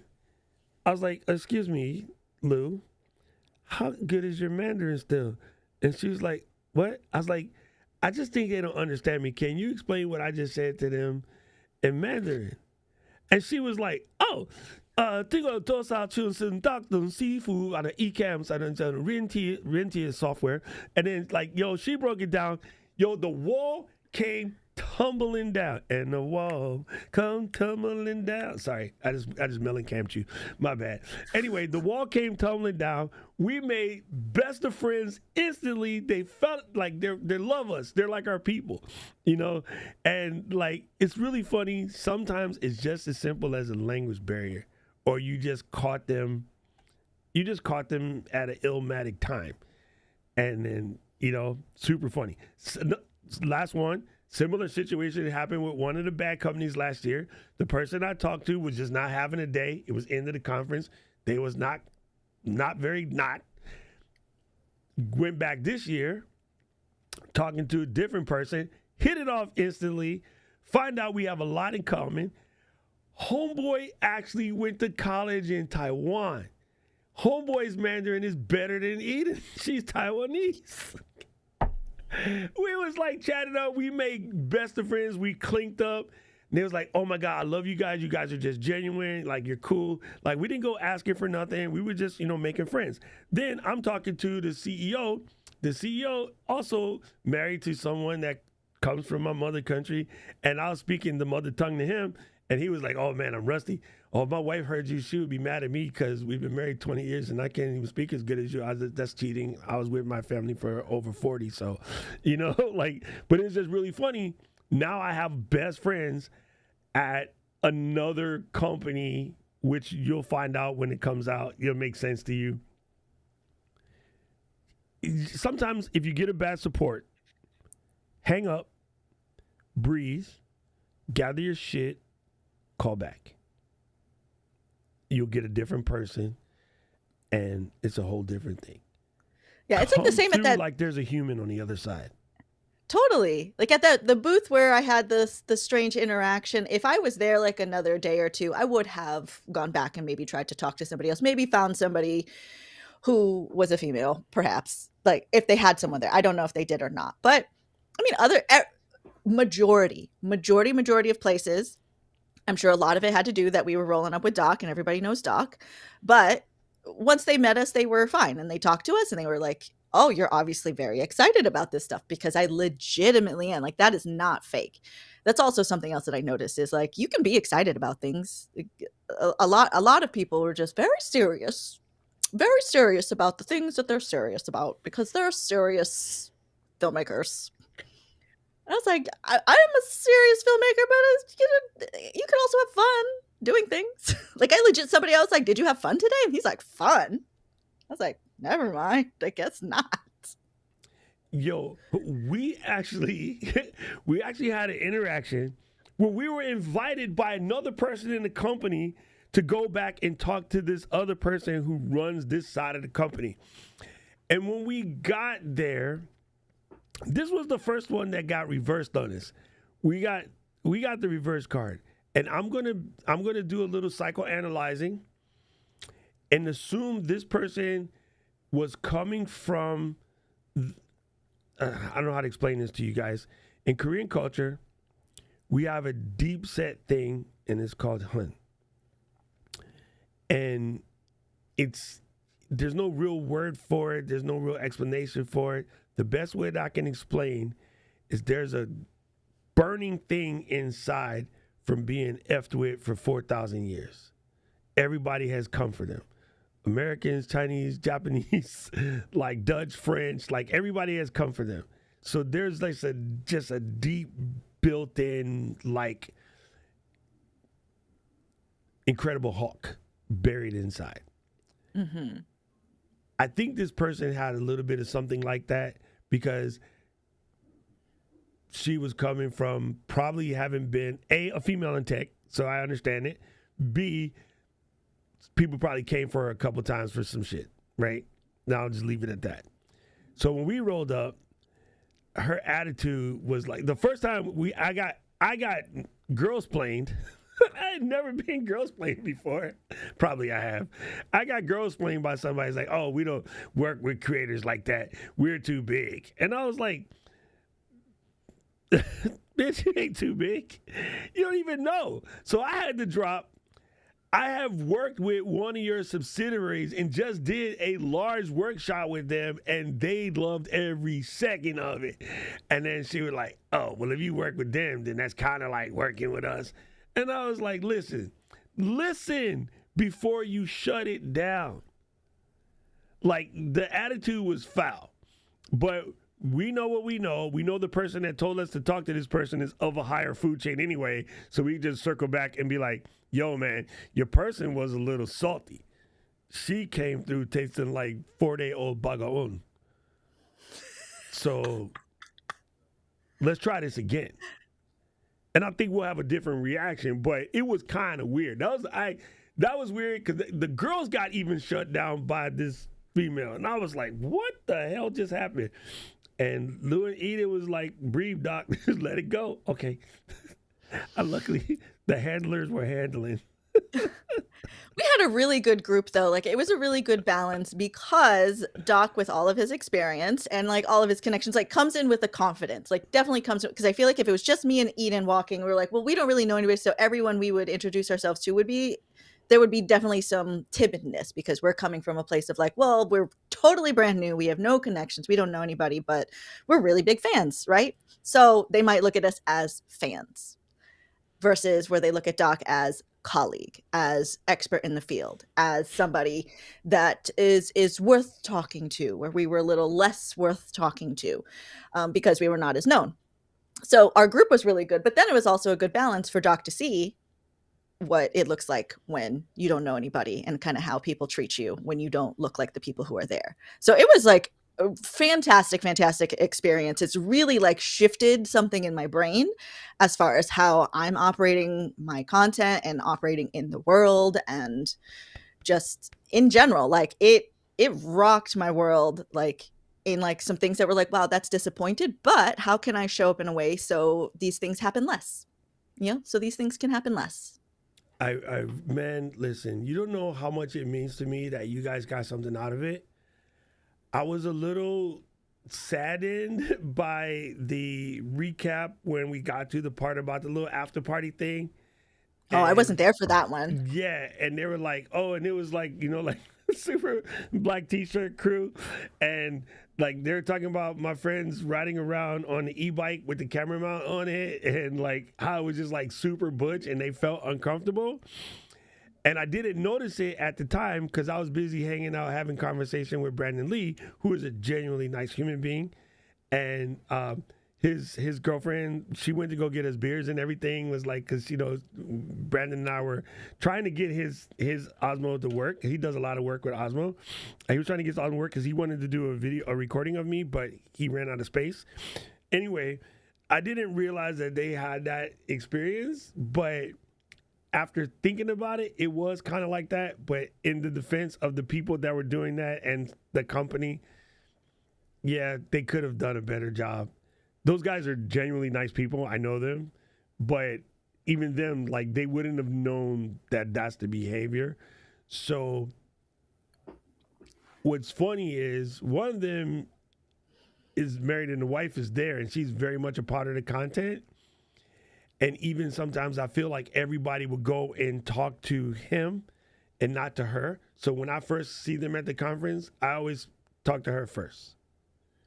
I purposely talk to her first because I never want her to get the impression that she's not just as much a part of the channel as him. Yes. So and then I would give her flowers first. And that also opens up doors, because nobody does that. Everybody goes to him first. Well, and that's like when I was a server, when I was a waitress, like if there's a couple, you always talk to the female first. I'm just telling you, just always talk to the female first. And because it's polite, but also like it just changes the dynamic because like this is a friend of mine recently posted something about this on TikTok, and now like BuzzFeed has picked it up. She coined the term. I don't know if she coined it, but she shared the term microfeminism. And it's like, if you're sending an email and it's like to a male and a female, to put the female's name first, or like to address the female first, just little things like that, just to show like the power dynamic, like level the playing field a little bit, because like the man might not notice, but the woman will, and it'll mean something. And even if it's little, it'll mean something. And that's with the... That's so good. Because going back to the company that everybody's mad at, I talked to both of them. And I often send the emails with his name first. Actually, no, I send it with her name first. And you know why? Because I'm dumb. I'm an alphabetical person. Mm-hmm. But now you'll look at it a little different. And it's funny because she probably doesn't get that very often, and she's very, she was very cool with us when we were there, and like, I think she's also surprised when we show up and it's me and the three girls. We're actually four because her sister came, and she's like, "Oh, this dude, he not one of the broies, like I didn't come in with a bunch of other skaters, I rolled in with a posse of females," and so she was very cordial and nice and let us hang out and work with them all day. Like, look, we built a co-working space in their booth. We didn't care. We did. We sure did. Cool. It's really But great. yeah, I do it because of alphabetical. I love it. Thank you. Rich is about that life too. Rich is like solid tip. Wait, that was good, Lou. We need to do that one on the vertical. We need to say this was an intentional content grab. Let me hit a little marker, and 3, 2, go.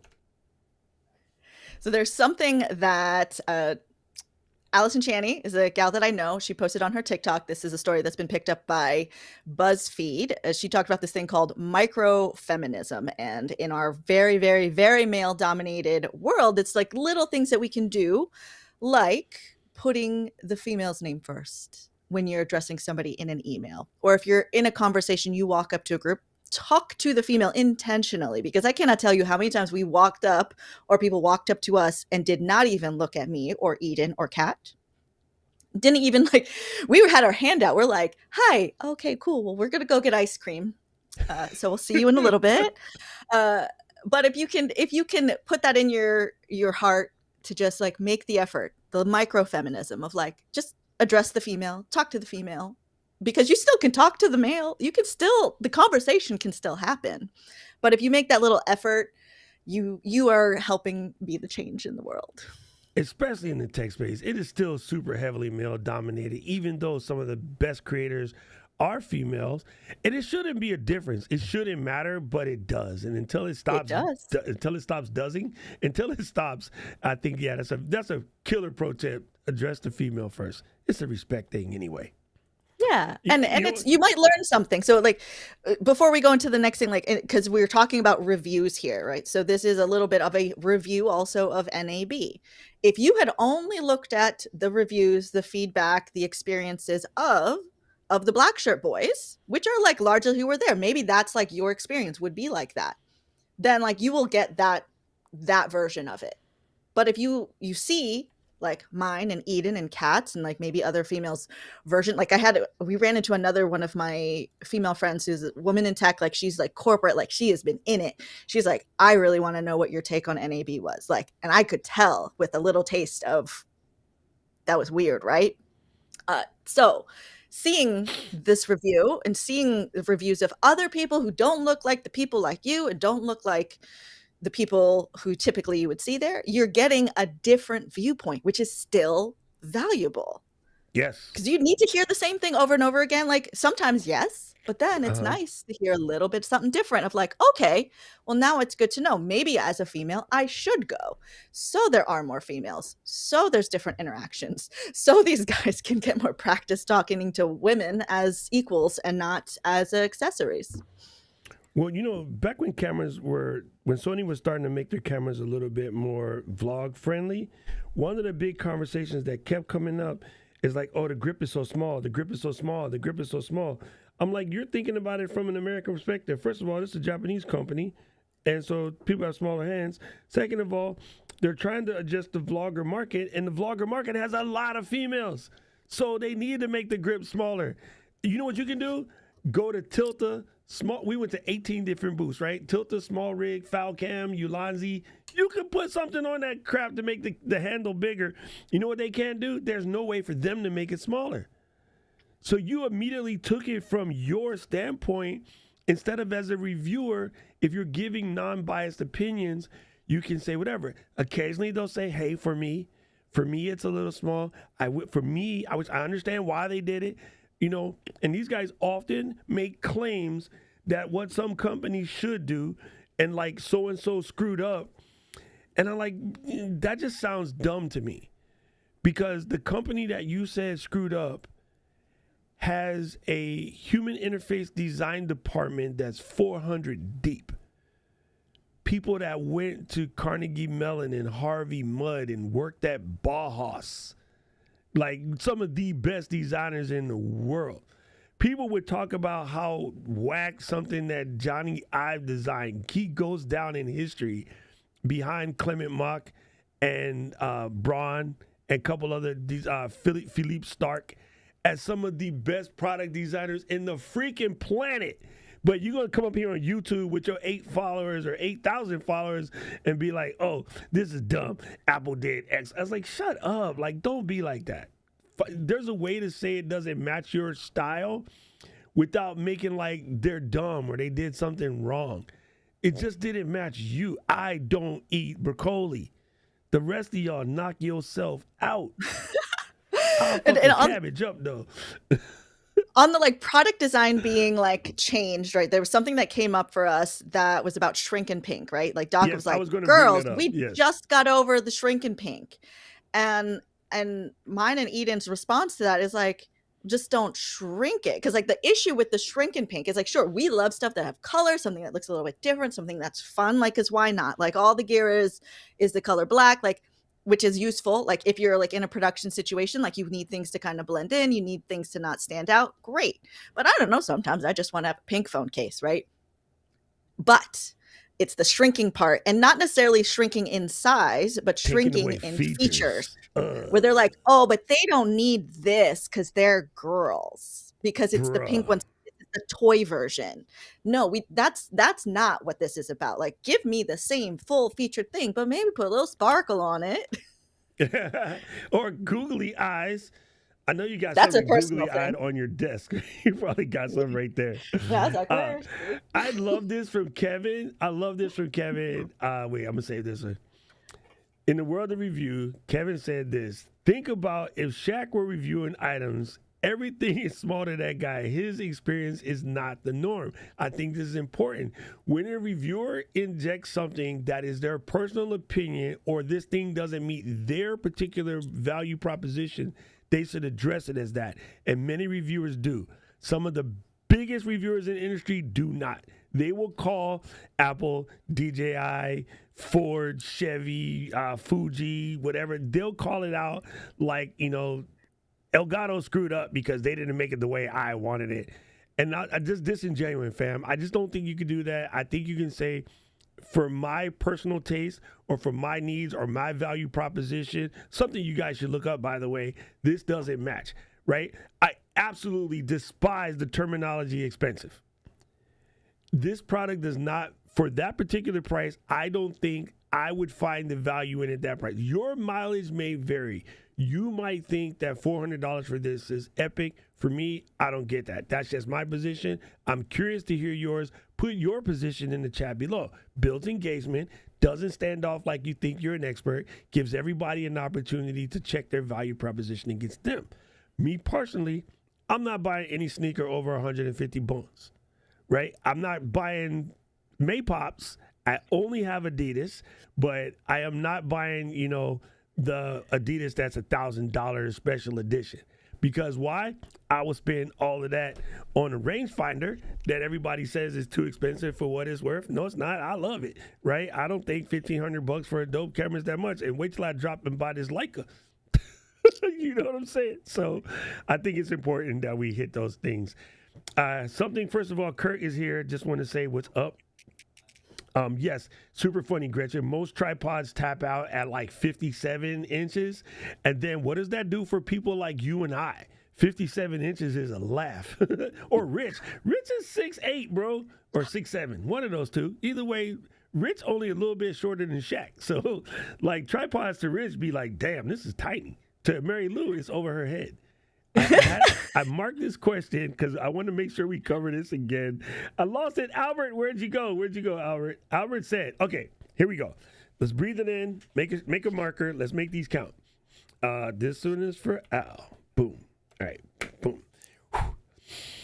See, people, I'm intentional recording, just so you know. Question for both of you. What are the 3 most important steps when building a business relationship with a client? Thank you. I am curious, Lou. What do you got?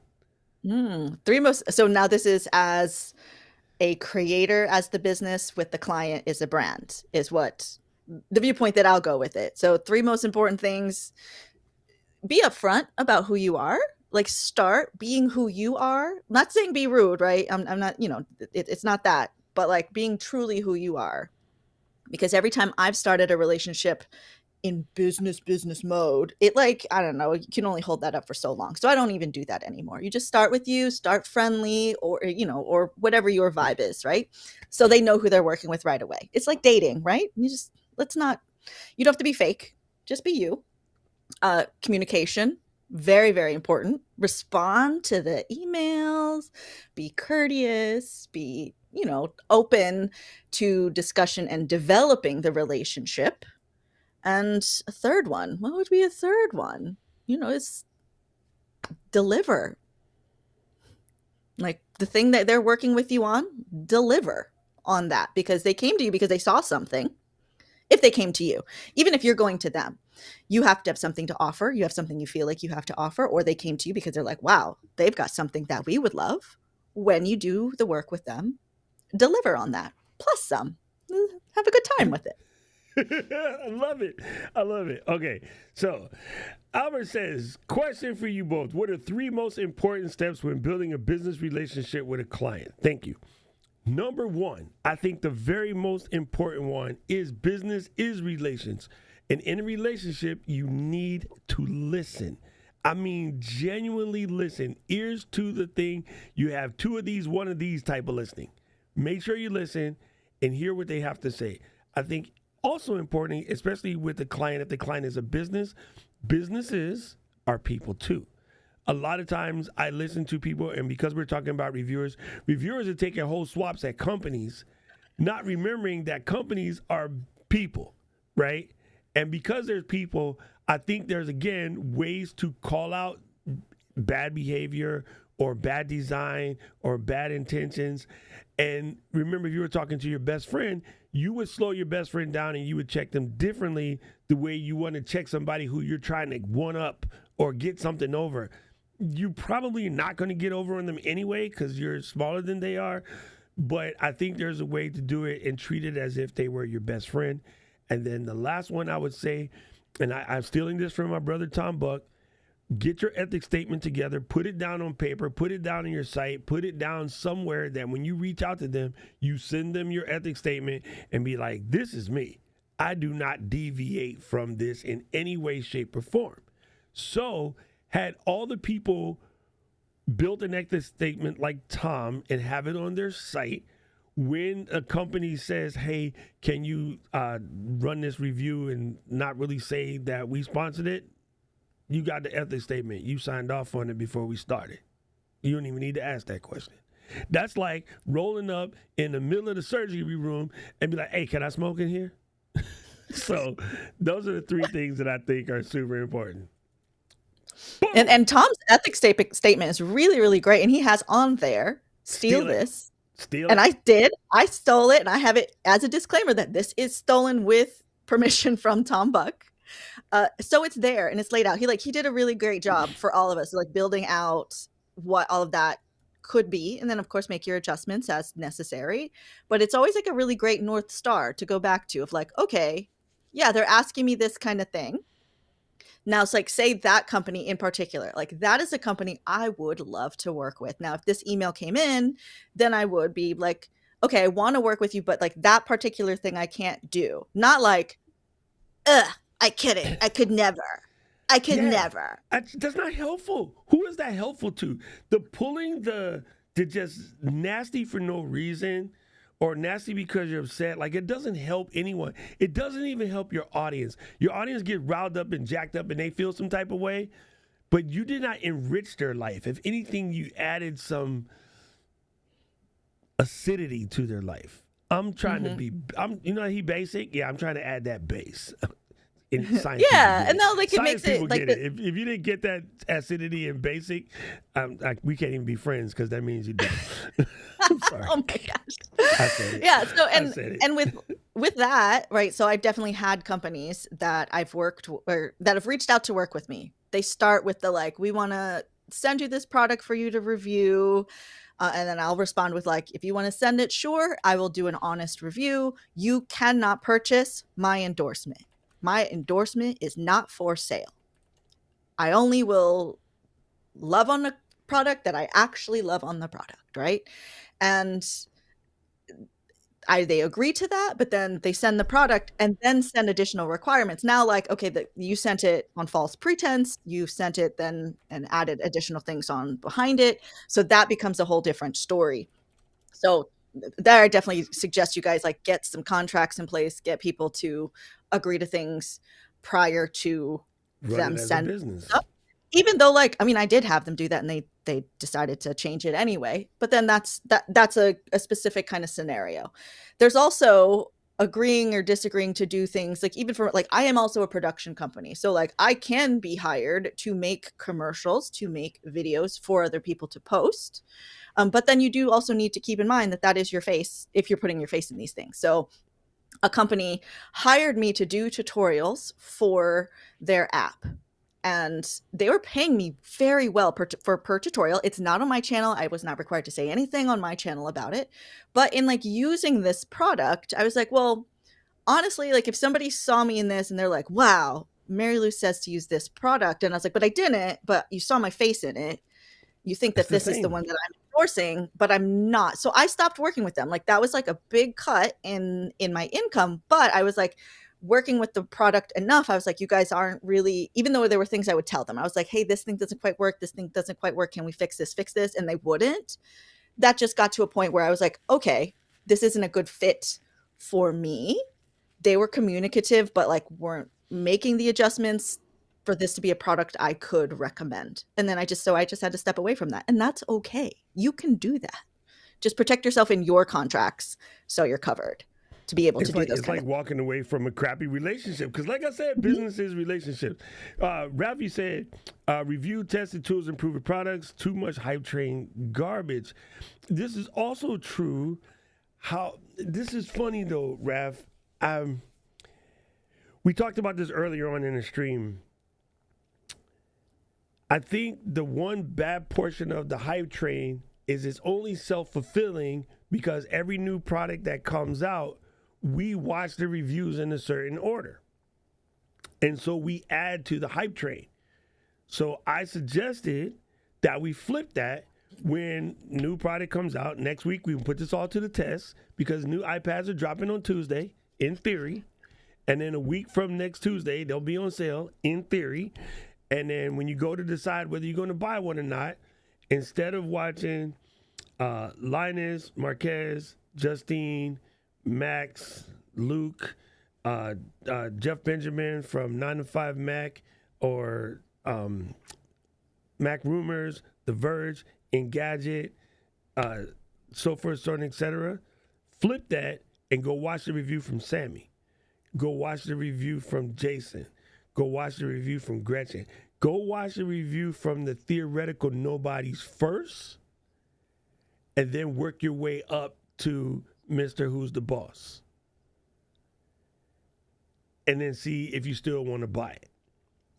That way, you can help eliminate some of the hype train. The reason why the hype train exists and the reason why the companies keep giving these products to these people first, and the reason why they often have very similar as things, I'm not going to be, caring whether they got paid to do the review or not. I think they should get paid to do the review. This making videos is a pain in the butt. But I just like doing it, right? It's kind of like S&M. Like it's a form of S&M. Making videos is a pain in the butt, but you kind of like doing it. Not that kind of pain in the butt, Paul. You could help break the hype train. And you might think that only your one view don't count, but if we tell everybody and we start spreading that knowledge, number one, you're helping small channels grow. There should be no such thing as small channels. Number two, you're breaking the cycle. The only way for the cycle to die is for us to break the cycle, right? That's it. I buy all my products at launch, but I am definitely one of the reviewers that's going to come in and tell you things that they're not going to say. Because, dude, Ralph is in the production space, and I was in before, and so were you. I laugh sometimes at the camera reviews, at the stuff they're talking about, because they don't touch on some of the stuff that actually matters for a production, right? They're talking about this camera, like a whole bunch of cats came in and did videos on the A9 as if it was for, A9 was not for the YouTuber, not the A9, the A1. The A1 was not for YouTubers, but all of the YouTubers that got it made reviews as if they're talking to YouTuber. A YouTuber is not going to buy a $6,000 camera to make reviews. But you made it, so Sony right now is going to replace the FX3, maybe October, I'm guessing. And the people that use it to make actual work, like Josh or Rafi or Sammy now, their reviews are going to be different. They're talking about how they're going to make it work for their clients. But a whole bunch of people that will get it first and be part of the hype train on embargo day will be making like they're talking to YouTubers. So I just think we'll have one. Now, she technically is a production house, and her review of it should be from that standpoint. She will probably talk about it from the YouTuber standpoint, though, because they can't help it. That's just their thought process. But MKBHD is a production house. iJustine is a production house. Most of these guys, Mr. Who's the Boss, production house. Even Gerald, who does most of his stuff by himself, it's still a production house. That's not for Gretchen to go watch that review and feel like she need an FX3. Yes. Like, so, like this year, right, I'm focusing on my audio. So I'm watching a lot of audio videos and a lot of audio reviews, learning everything that's out there, which, like, beyond what I had before. And the thing that comes up all the time is this 32-bit float. And I'm like, but you're recording in your room? Like, what does this matter if it has it? Like, they're because people will be like, I'm never buying this. It doesn't have 32-bit float. And I was like, but... Dude, spell 32-bit float, you non-audio engineer mother. Explain that shit to me. Explain you don't even know what that is. Does. They don't even know. They go, well, it makes it so that your thing can never clip. Yes and no. Right? Okay, so now you explain to me why you want 32-bit float. Tell me what's wrong with 32-bit float. I'll wait. Ain't nobody got nothing to say. I came for them. In one of my channel, on one of my reviews. Again, maybe 300 people seen it. But I went in because as an audio person, I understand what 32-bit float actually does. But with none of these ding-dongs out here running around telling everybody, I'm not buying it because 32-bit float, you're making the file big for no reason, number one. Number two, you are probably never going to hit that unless you're doing marching band from the middle of the marching band or car racing from inside the engine or, like Japanese porn. Like, you're never going to bust out the peak, right? So you don't need it. Number three, guess what that does for audio sync in a video editing process? Video editing is not set up for 32-bit float. When you go to Final Cut or DaVinci or whatever and you go to export the audio track, none of it says 32-bit. So guess what that means? You import it. You got to transcribe it first before you put it in. If you don't, your audio is going to be jacked. But they don't. And then they edit it in Premiere and their stuff is drifting all over the place and they don't even know why. Because they listen to some ding-dong tell them they need a 32-bit float. Oh, that's a whole different thing. Yeah, but that goes to the comparison of things, like comparison of products that aren't doing the same thing. Disingenuous comparisons. Yeah. Yeah, and just for the click of it. So, Paul, we talked about this. One of the things that we talked about, Mr. Dixon, is I think it's very important as users of these products, when you go to send a company a tweet, to DJI and says, hey, DJI, I heard the rumor that you guys are coming out with DJI Mic 3. Please get your product in the hands of some normal reviewers and not just the hype train reviewers. I do understand you need to sell product. I do understand those guys move products, but there's a whole bunch of us that wants to hear from another person that's similar to us, somebody like me. And so the only way that breaks is the consumers tell the companies that that's important to them. Right now, the companies are doing what's important to them, which is rock the hype train, as Rafi calls it. So the only way that goes away is we have to be the ones to tell them that. But also, you got people like me who buy it on the first day, and I'm going to come and tell you facts. Because I don't really need, I don't need them to send me a $300 product. People laugh at me for recommending ZV-10 because they're like, they don't use that on film sets. I'm not talking to those people. 100%. 100%. Has started the Ultra Honest Review. Listen, we're gonna have this conversation in 1 second, Raph. I just want to hold that real quick to check on the family. Rarely watch the Embargo Day reviews. I watch the ones that come out a couple days later. 100%. Jared is always working with Patrick. There you go. Yes, 32-bit float is the same thing with raw video. A whole bunch of people out here talking smack about raw video. They don't even know what that is. Part of the problem is the marketers dumb down the message so they can sell the product. I semi-disagree with that, but that's a different conversation. Never heard it in 30-bit on that dog, and I still don't know what it is. So it's pretty far down on my list on things to add. No, you're good, PD. I swear it's late where you are. It's 10 p.m. You know what I'm saying? Also, who's making HDR YouTube videos? Another one, Raph come through with the heat at the last minute. You know what I mean?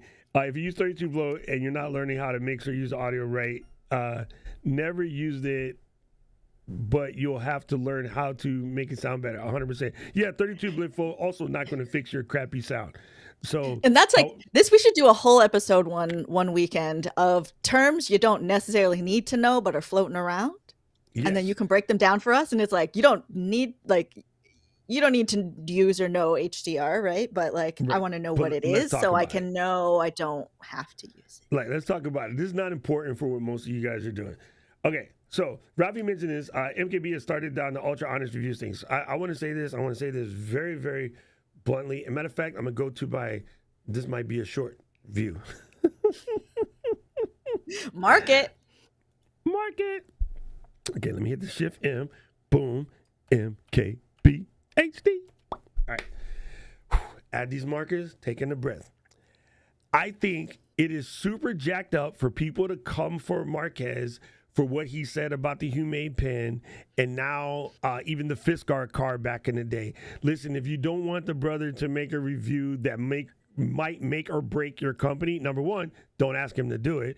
Number two, don't make crappy products. So blaming him for taking out Humane when they just made a crappy product is one thing. That being said, even a reviewer as smart and as talented as Marquez, sometimes he makes blanket statements without realizing the power of his blanket statement. So for instance, to say that these AI devices aren't ready is a blanket is one statement. To say they're not ready right now, but they're easily updated by software, and within 2 or 3 weeks, it might get to where you want to go. That's a different statement. Leave room for the fact that these companies can improve. Leave room for the fact that, hey, and teach why you're doing this, by the way. I have sent them my feedback. I have sent them what I think is wrong. I've sent them ideas on how to fix it. We'll check back in a little bit to see if they listen to me. That's another way to approach it. Doing the just naked cancel thing or just coming hot for no reason is just a little bit silly. So I will end on one last thing. I cannot stand when someone titles their review, my brutally honest review. My brutally honest review. My honest review. If you have to put the word honest in front of your review, that means at some point you're telling me you lied. So I ain't ever watching another single thing you put out. You will never see me write the word honest review in the title. If you don't think I'm honest with my reviews from the gate, don't watch my shit. You know what I'm saying? I'm never going to write that in the title. It's just dumb. It's really dumb. And that's why people think reviews are disingenuous, because you're going around titling it my honest review. So there's that. You got anything to say, Lou? Yes. So I was in the regards to companies going down because of bad review. Well, there's always it's bigger than one reviewer. It's always bigger than one reviewer. But I think about Oprah and My Favorite Things, right? Oprah could tank a company if she was like, don't get this thing, I don't like it. like, and I believe she knows she has that power. Now, is she doing this out loud? I don't know. I don't know what she does with her life, but she's not putting a unfavorite things list out. But she does go through and she knows the ones that she likes. I'm sure she's getting stuff sent to her all the time. And then she gets to the end of the year and it's like, oh, these are my favorite things. Those companies, like, it changes lives when she puts out that list. Like, it changes companies' trajectory. Like, it becomes like the tagline on their website is Oprah's favorite thing 2024. So when you're reviewing as a product, like, hopefully you're not putting stuff out that like one review will destroy you. But also as a reviewer, again, this one product is not the sum of hundreds of people's jobs. It's not worth like Battleship shooting down brands because you didn't like the buttons. So is there constructive feedback? As reviewers, like, we are building a community here of like, and that's why with the one product that we are all united here on, why do we roll with Ecamm so hard? Because we're a community. We listen, we feedback. Like, but like, yes, like, you're the conduit for that. I'm joking. Like, and you built that, like completely giving you your flowers for that. Like, you built that community, but like that also set a precedent for us being able to say feedback. Things get changed, things get adjusted. Maybe they do, maybe they don't. There's communication happening, and that's where the people who get mad at the company because their their feature's not out yet. Like, I'm never using it because Zoom is not out yet. Like, but like, there's bigger things to this. Like, you see who runs this company. You can ask questions. It is in the pipeline. Like, these things take time, and that's why we roll with this company. Like, that's why it's like, you can be an ethical reviewer. You don't have to take people down for no reason, but you can still be honest. You know, Andrew just schooled me to something that I didn't think about. Andrew, and because of Andrew, where he used to work, he said, I think some people put it there because that's what people search for. I get that. I'm still not going to do it, even though it would probably help me in the SEO. I just, whatever. And thank you. Even Rich says, in personal conversation, when someone says, I'll be honest, I kind of like, I don't like that. I also don't like to hear the term honestly. Like, and I know I probably say it. I probably say it reflexively because that's how people hear. I will adjust communications to the way I think people hear. But I don't want to see honest review. I don't want to see honestly. I don't want to hear I'll be honest. I will say let's be honest. But yeah, those are words that I try to eliminate from my vocabulary because I think they're just bad ways to start a sentence. You know what I'm saying? I think you're effing the relationship before you start. I did, and I want to say that because you mentioned it right there.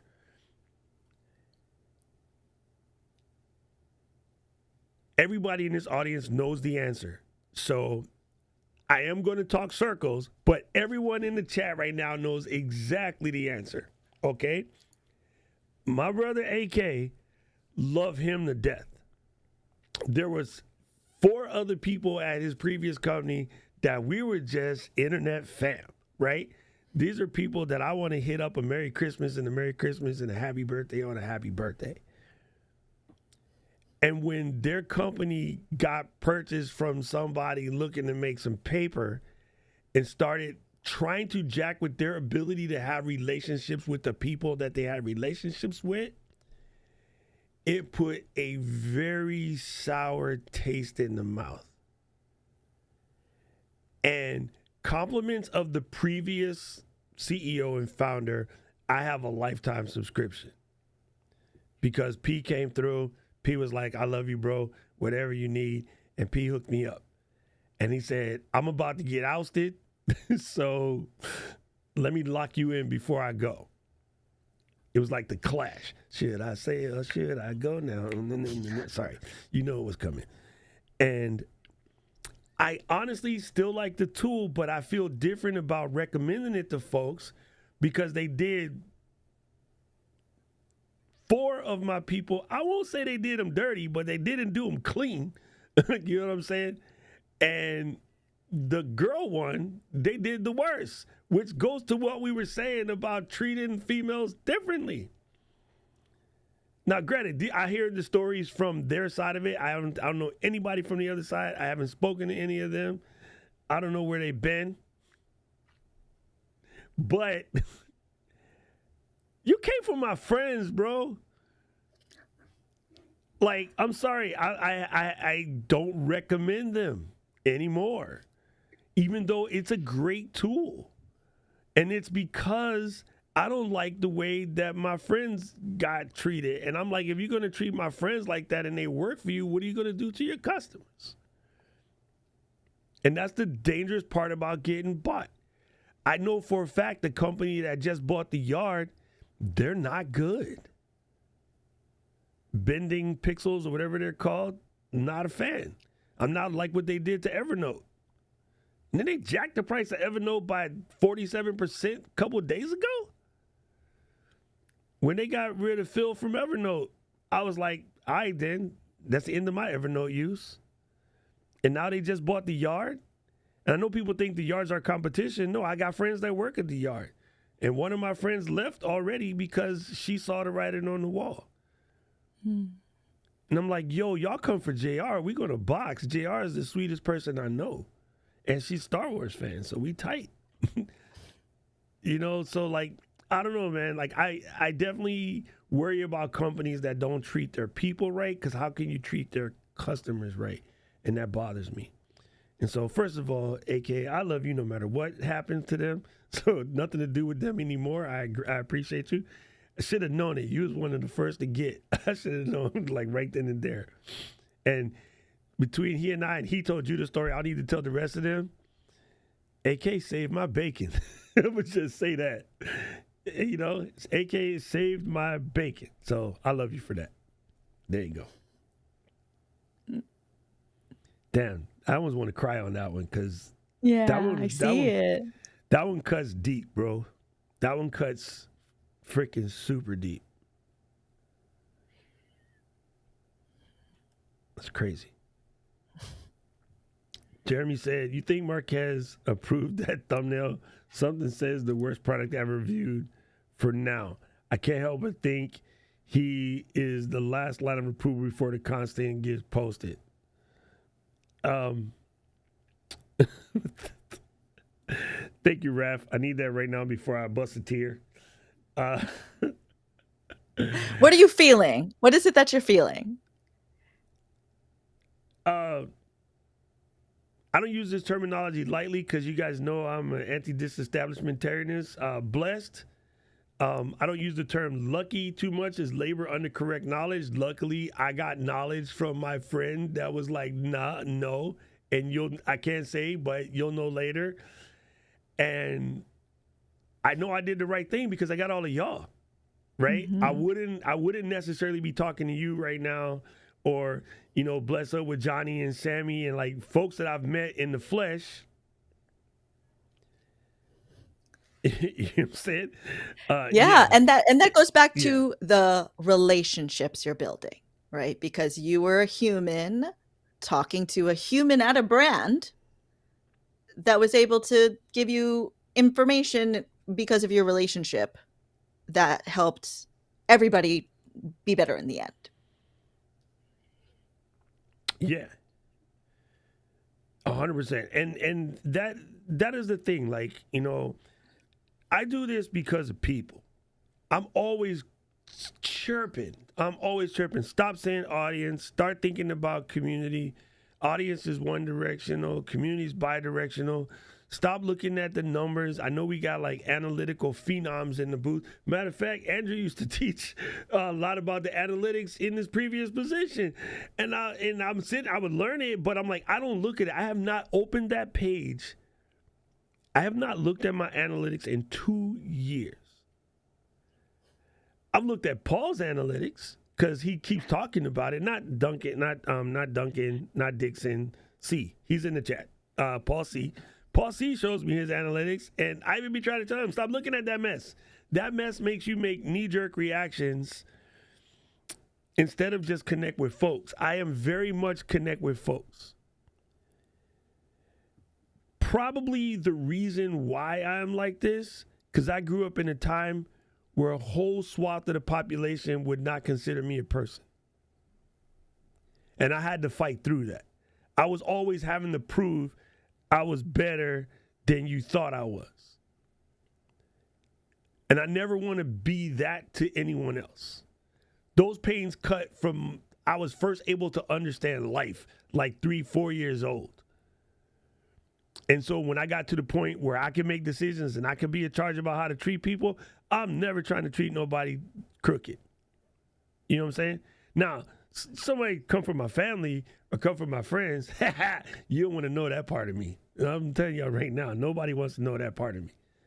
You know, so I very much so am all about the people aspect of this. The numbers don't mean jack to me, right? So I'm never going to get sponsored, don't want to.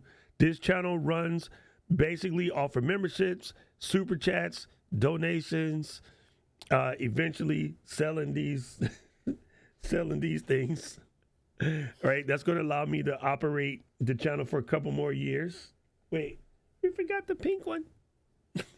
I want that one. I'm ready. Right. So I'm putting myself in position to keep the channel going on Tinkerbell juice alone. That's all I need, right? If I know that you learned something, if I know that you could take something that I told you and put it in position to not just make your life better, but for you to flip the script and make other people's lives better too, I don't consider it I helped out Marielou. I consider it I helped out your audience too. I am one purpose and one purpose only: positively impact the life of 1 billion people. I don't give about that plaque no more. I do kind of want one just to plaque somebody, but I don't give what that plaque gonna do for me. I don't need validations as a human being from the plaque. I get validations every day when someone says, oh my God, this is exactly what I needed to hear today. Thank you so much. I really appreciate you. That's the validation. That plaque will just sit back there and be blurry, you know, because I shoot at 2.8. So that plaque is going to be back. You can't even see that little thing right there says Waikiki on the handle. You might not notice that knit hat is actually an R2D2 because it's at 2.8 or actually 3.2, but whatever. You know, so the plaque it's cute. I'm a woodworker. I can make my own damn plaque. I was like, just make one, and then you could just say, is a YouTuber. Bingo. You know what I'm saying? So knowing that I am positively affected, in hearing what you said about the ECAM fam, hearing what you say about LGL fam, Paul coming to me one day and be like, bro, you changed everything for me, right? Seeing Luis doesn't have to stress about nephew. Luis and nephew are good. I did my motherfucking job. That's my only job. Nothing touches the needle. So something like, oh, you should do this. No, I shouldn't. Oh, we used to change the way YouTube algorithm. Fuck the algorithm. The algorithm is not Marielou, Raphael, Andrew, Paul, Gretchen, Paul. God damn, it's a lot of Pauls. You know, it's none of them folks, right? Rob Buddy or you Rob now. Like, the algorithm ain't none of them folks. Folks is folks, bro. Cat, Phil, Eden, like, folks is folks. That's all that matters. Stop laughing at me. I'm going to start crying again. That's why you're laughing? Well, listen, like we want to do this. We could have a whole show of, like, let's get Doc to cry. They like seeing me have feelings, unfortunately. Yeah, look, he has them. They're real. Folks, is you can't care about them, but you can care about your bad results. They inform you when we know that when you get the analytics, you get to know you're helping people. Okay, I got it. I know you analytical people out there. I just can't look at them because my brain will start like going crazy. If I had met you, Dr. Rock, when we were young and you had a camera in your hand, we'd still be instant mates. Yes. And oddly enough, way back when I first was in the game, you know what the camera in my hand was at the time? one of the well, besides the 3 pieces, one of the original red ones that Tom has now. You know what I'm saying? So it's funny because I got even people in the camera circle or companies in the camera circles that look at like, oh, well, you only have this many subs, so I don't know if we can put you on the camera review list. I'm like, bitch, I have one of the first 10 reds ever produced. Tom has them to show you the serial number. Luis has the other. Luis, flip that bitch over. I bet you got serial number 11. So I'm like, you know what? The hell with y'all. You know, I make mirrorless cameras and we don't know if you have enough people. I mean, kiss my butt. Anyway. Yeah. But it's like you have knowledge. There's like so much other value in there. And that's where, as reviewers, like if you're trying to grow as a reviewer, like here in tech space and things like that, it's like just sometimes it's easier to just have bought the thing yourself. Yo, Kevin said make it out of aluminum foil because it's so blurry, can't tell. No, Diane and I always said the only thing about the plaque is when somebody comes for you in the chat or comes for you in the comment, you would just point at the plaque and be like, what? That's the only reason why you want to get plaqued. That's too funny. That's too funny. This is why I've spent time working with the Noverse and Be Your Own Sports to push the needle around the gain the education. There's 3 P's in the pod. The 3 Pauls. Paul squared. Or yes, is that squared with 3? Cubed. Cubed. It's Paul cubed, right? See? Nephew is on the floor right now. Be like, uh-oh, I'm waiting for Tio to say something stupid. Look, my grandkids even know when I say Doc's name that's the impact. Thank you, Gretchen. I appreciate it. Appreciate it. Hey, Johnny, speaking of which, I noticed that you and nephew were filling out college applications the other day. Let me know if you need an input in the Tokai University. I can get him in. You know you've made it when you have at least 3 Pauls in your community. Yeah, so Luis has the other red. That's what I'm saying. Like, it's funny because some people come and they're like, oh, maybe he know. And I was like, no, man, I've been around cameras since they came in 3 pieces. I do have a foldable Yashica, Raph. It's in the drawer over here. Like old school. This was good, Lou. It's a little therapeutic. And I wanted to give you a little insight on the way this kind of review stuff go down, in to go also with what you figured out by yourself.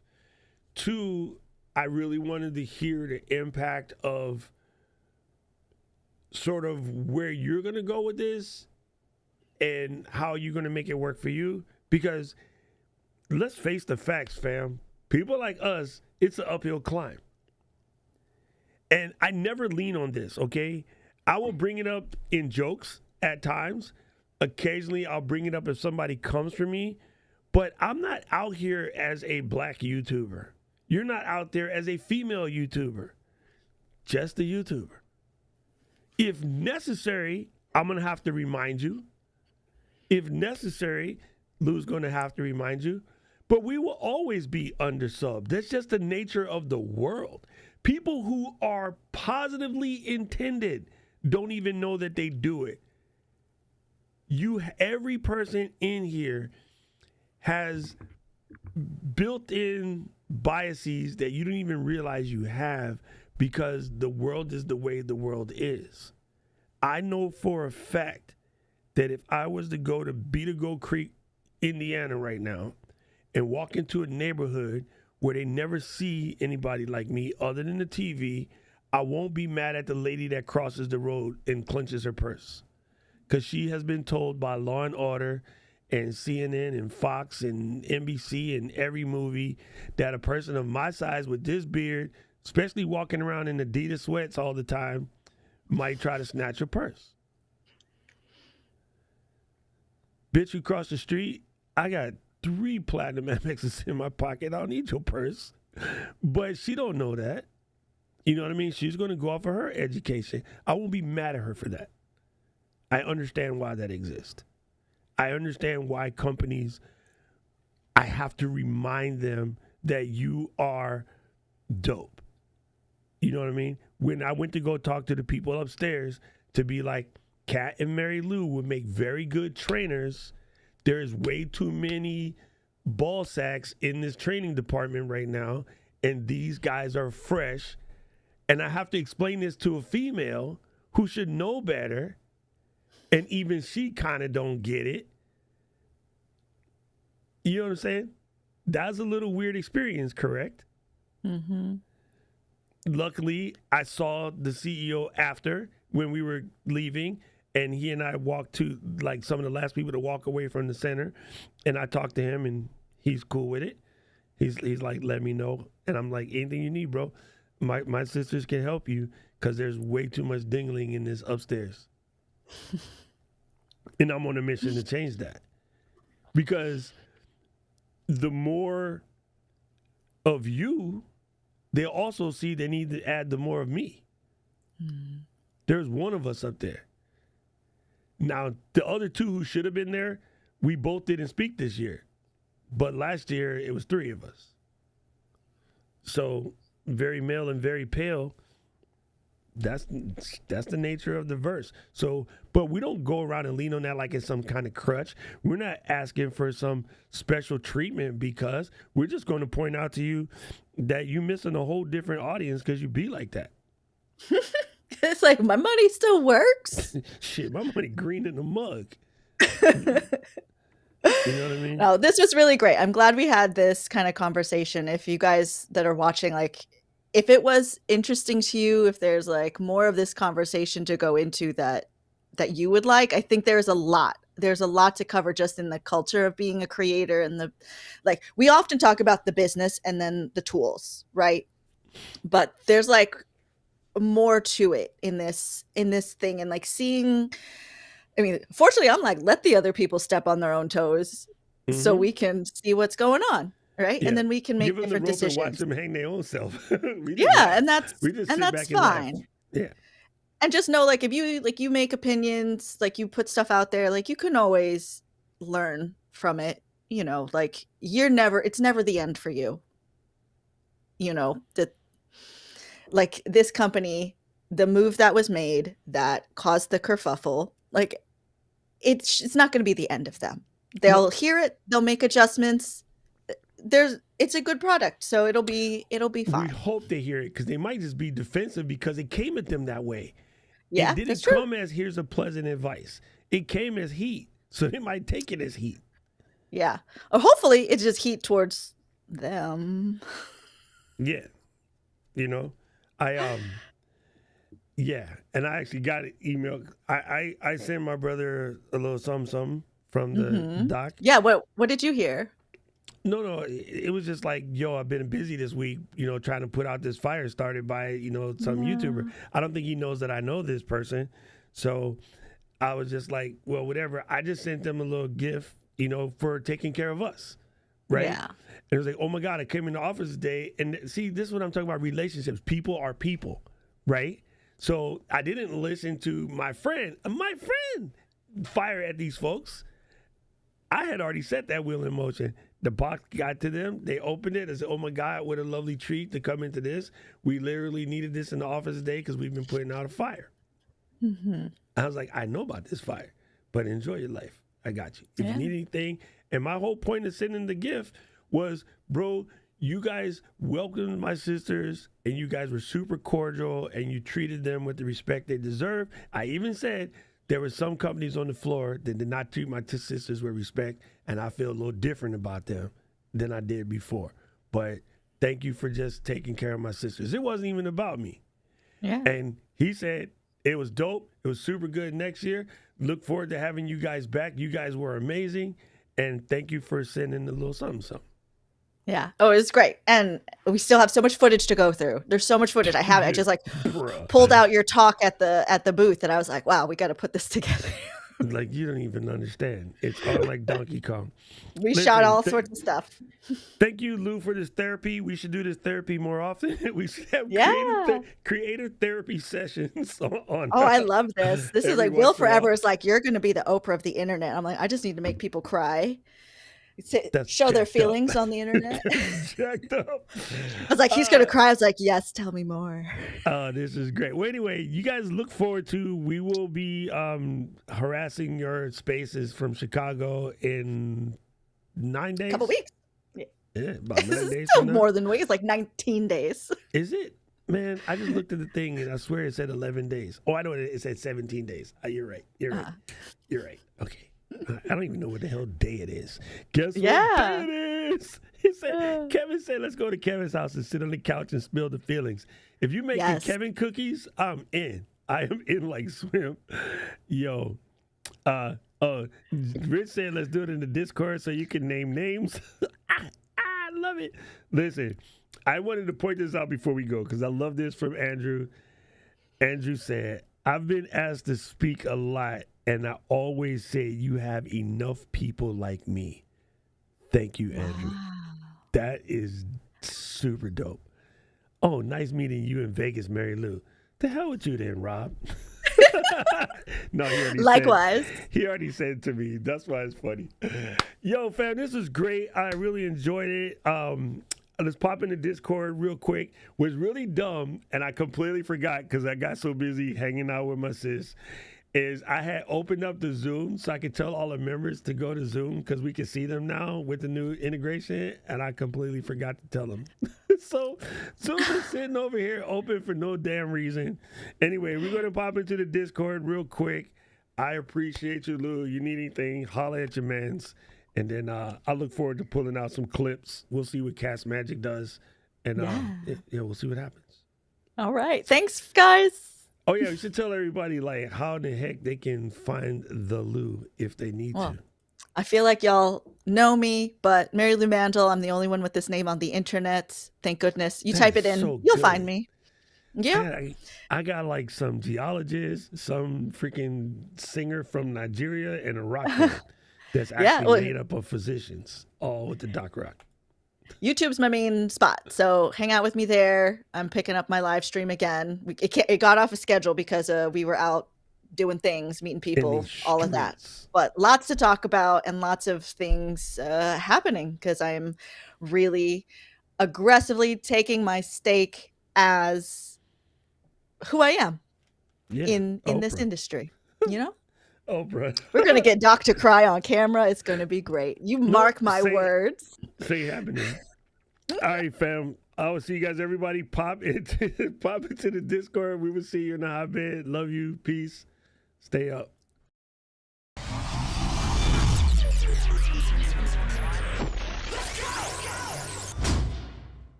City of mine, how I love.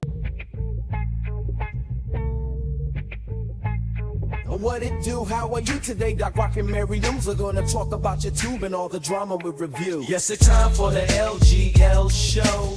Doc, got the info, good to go. Let's get live, y'all. That's the jam. Welcome all to the LGL fam.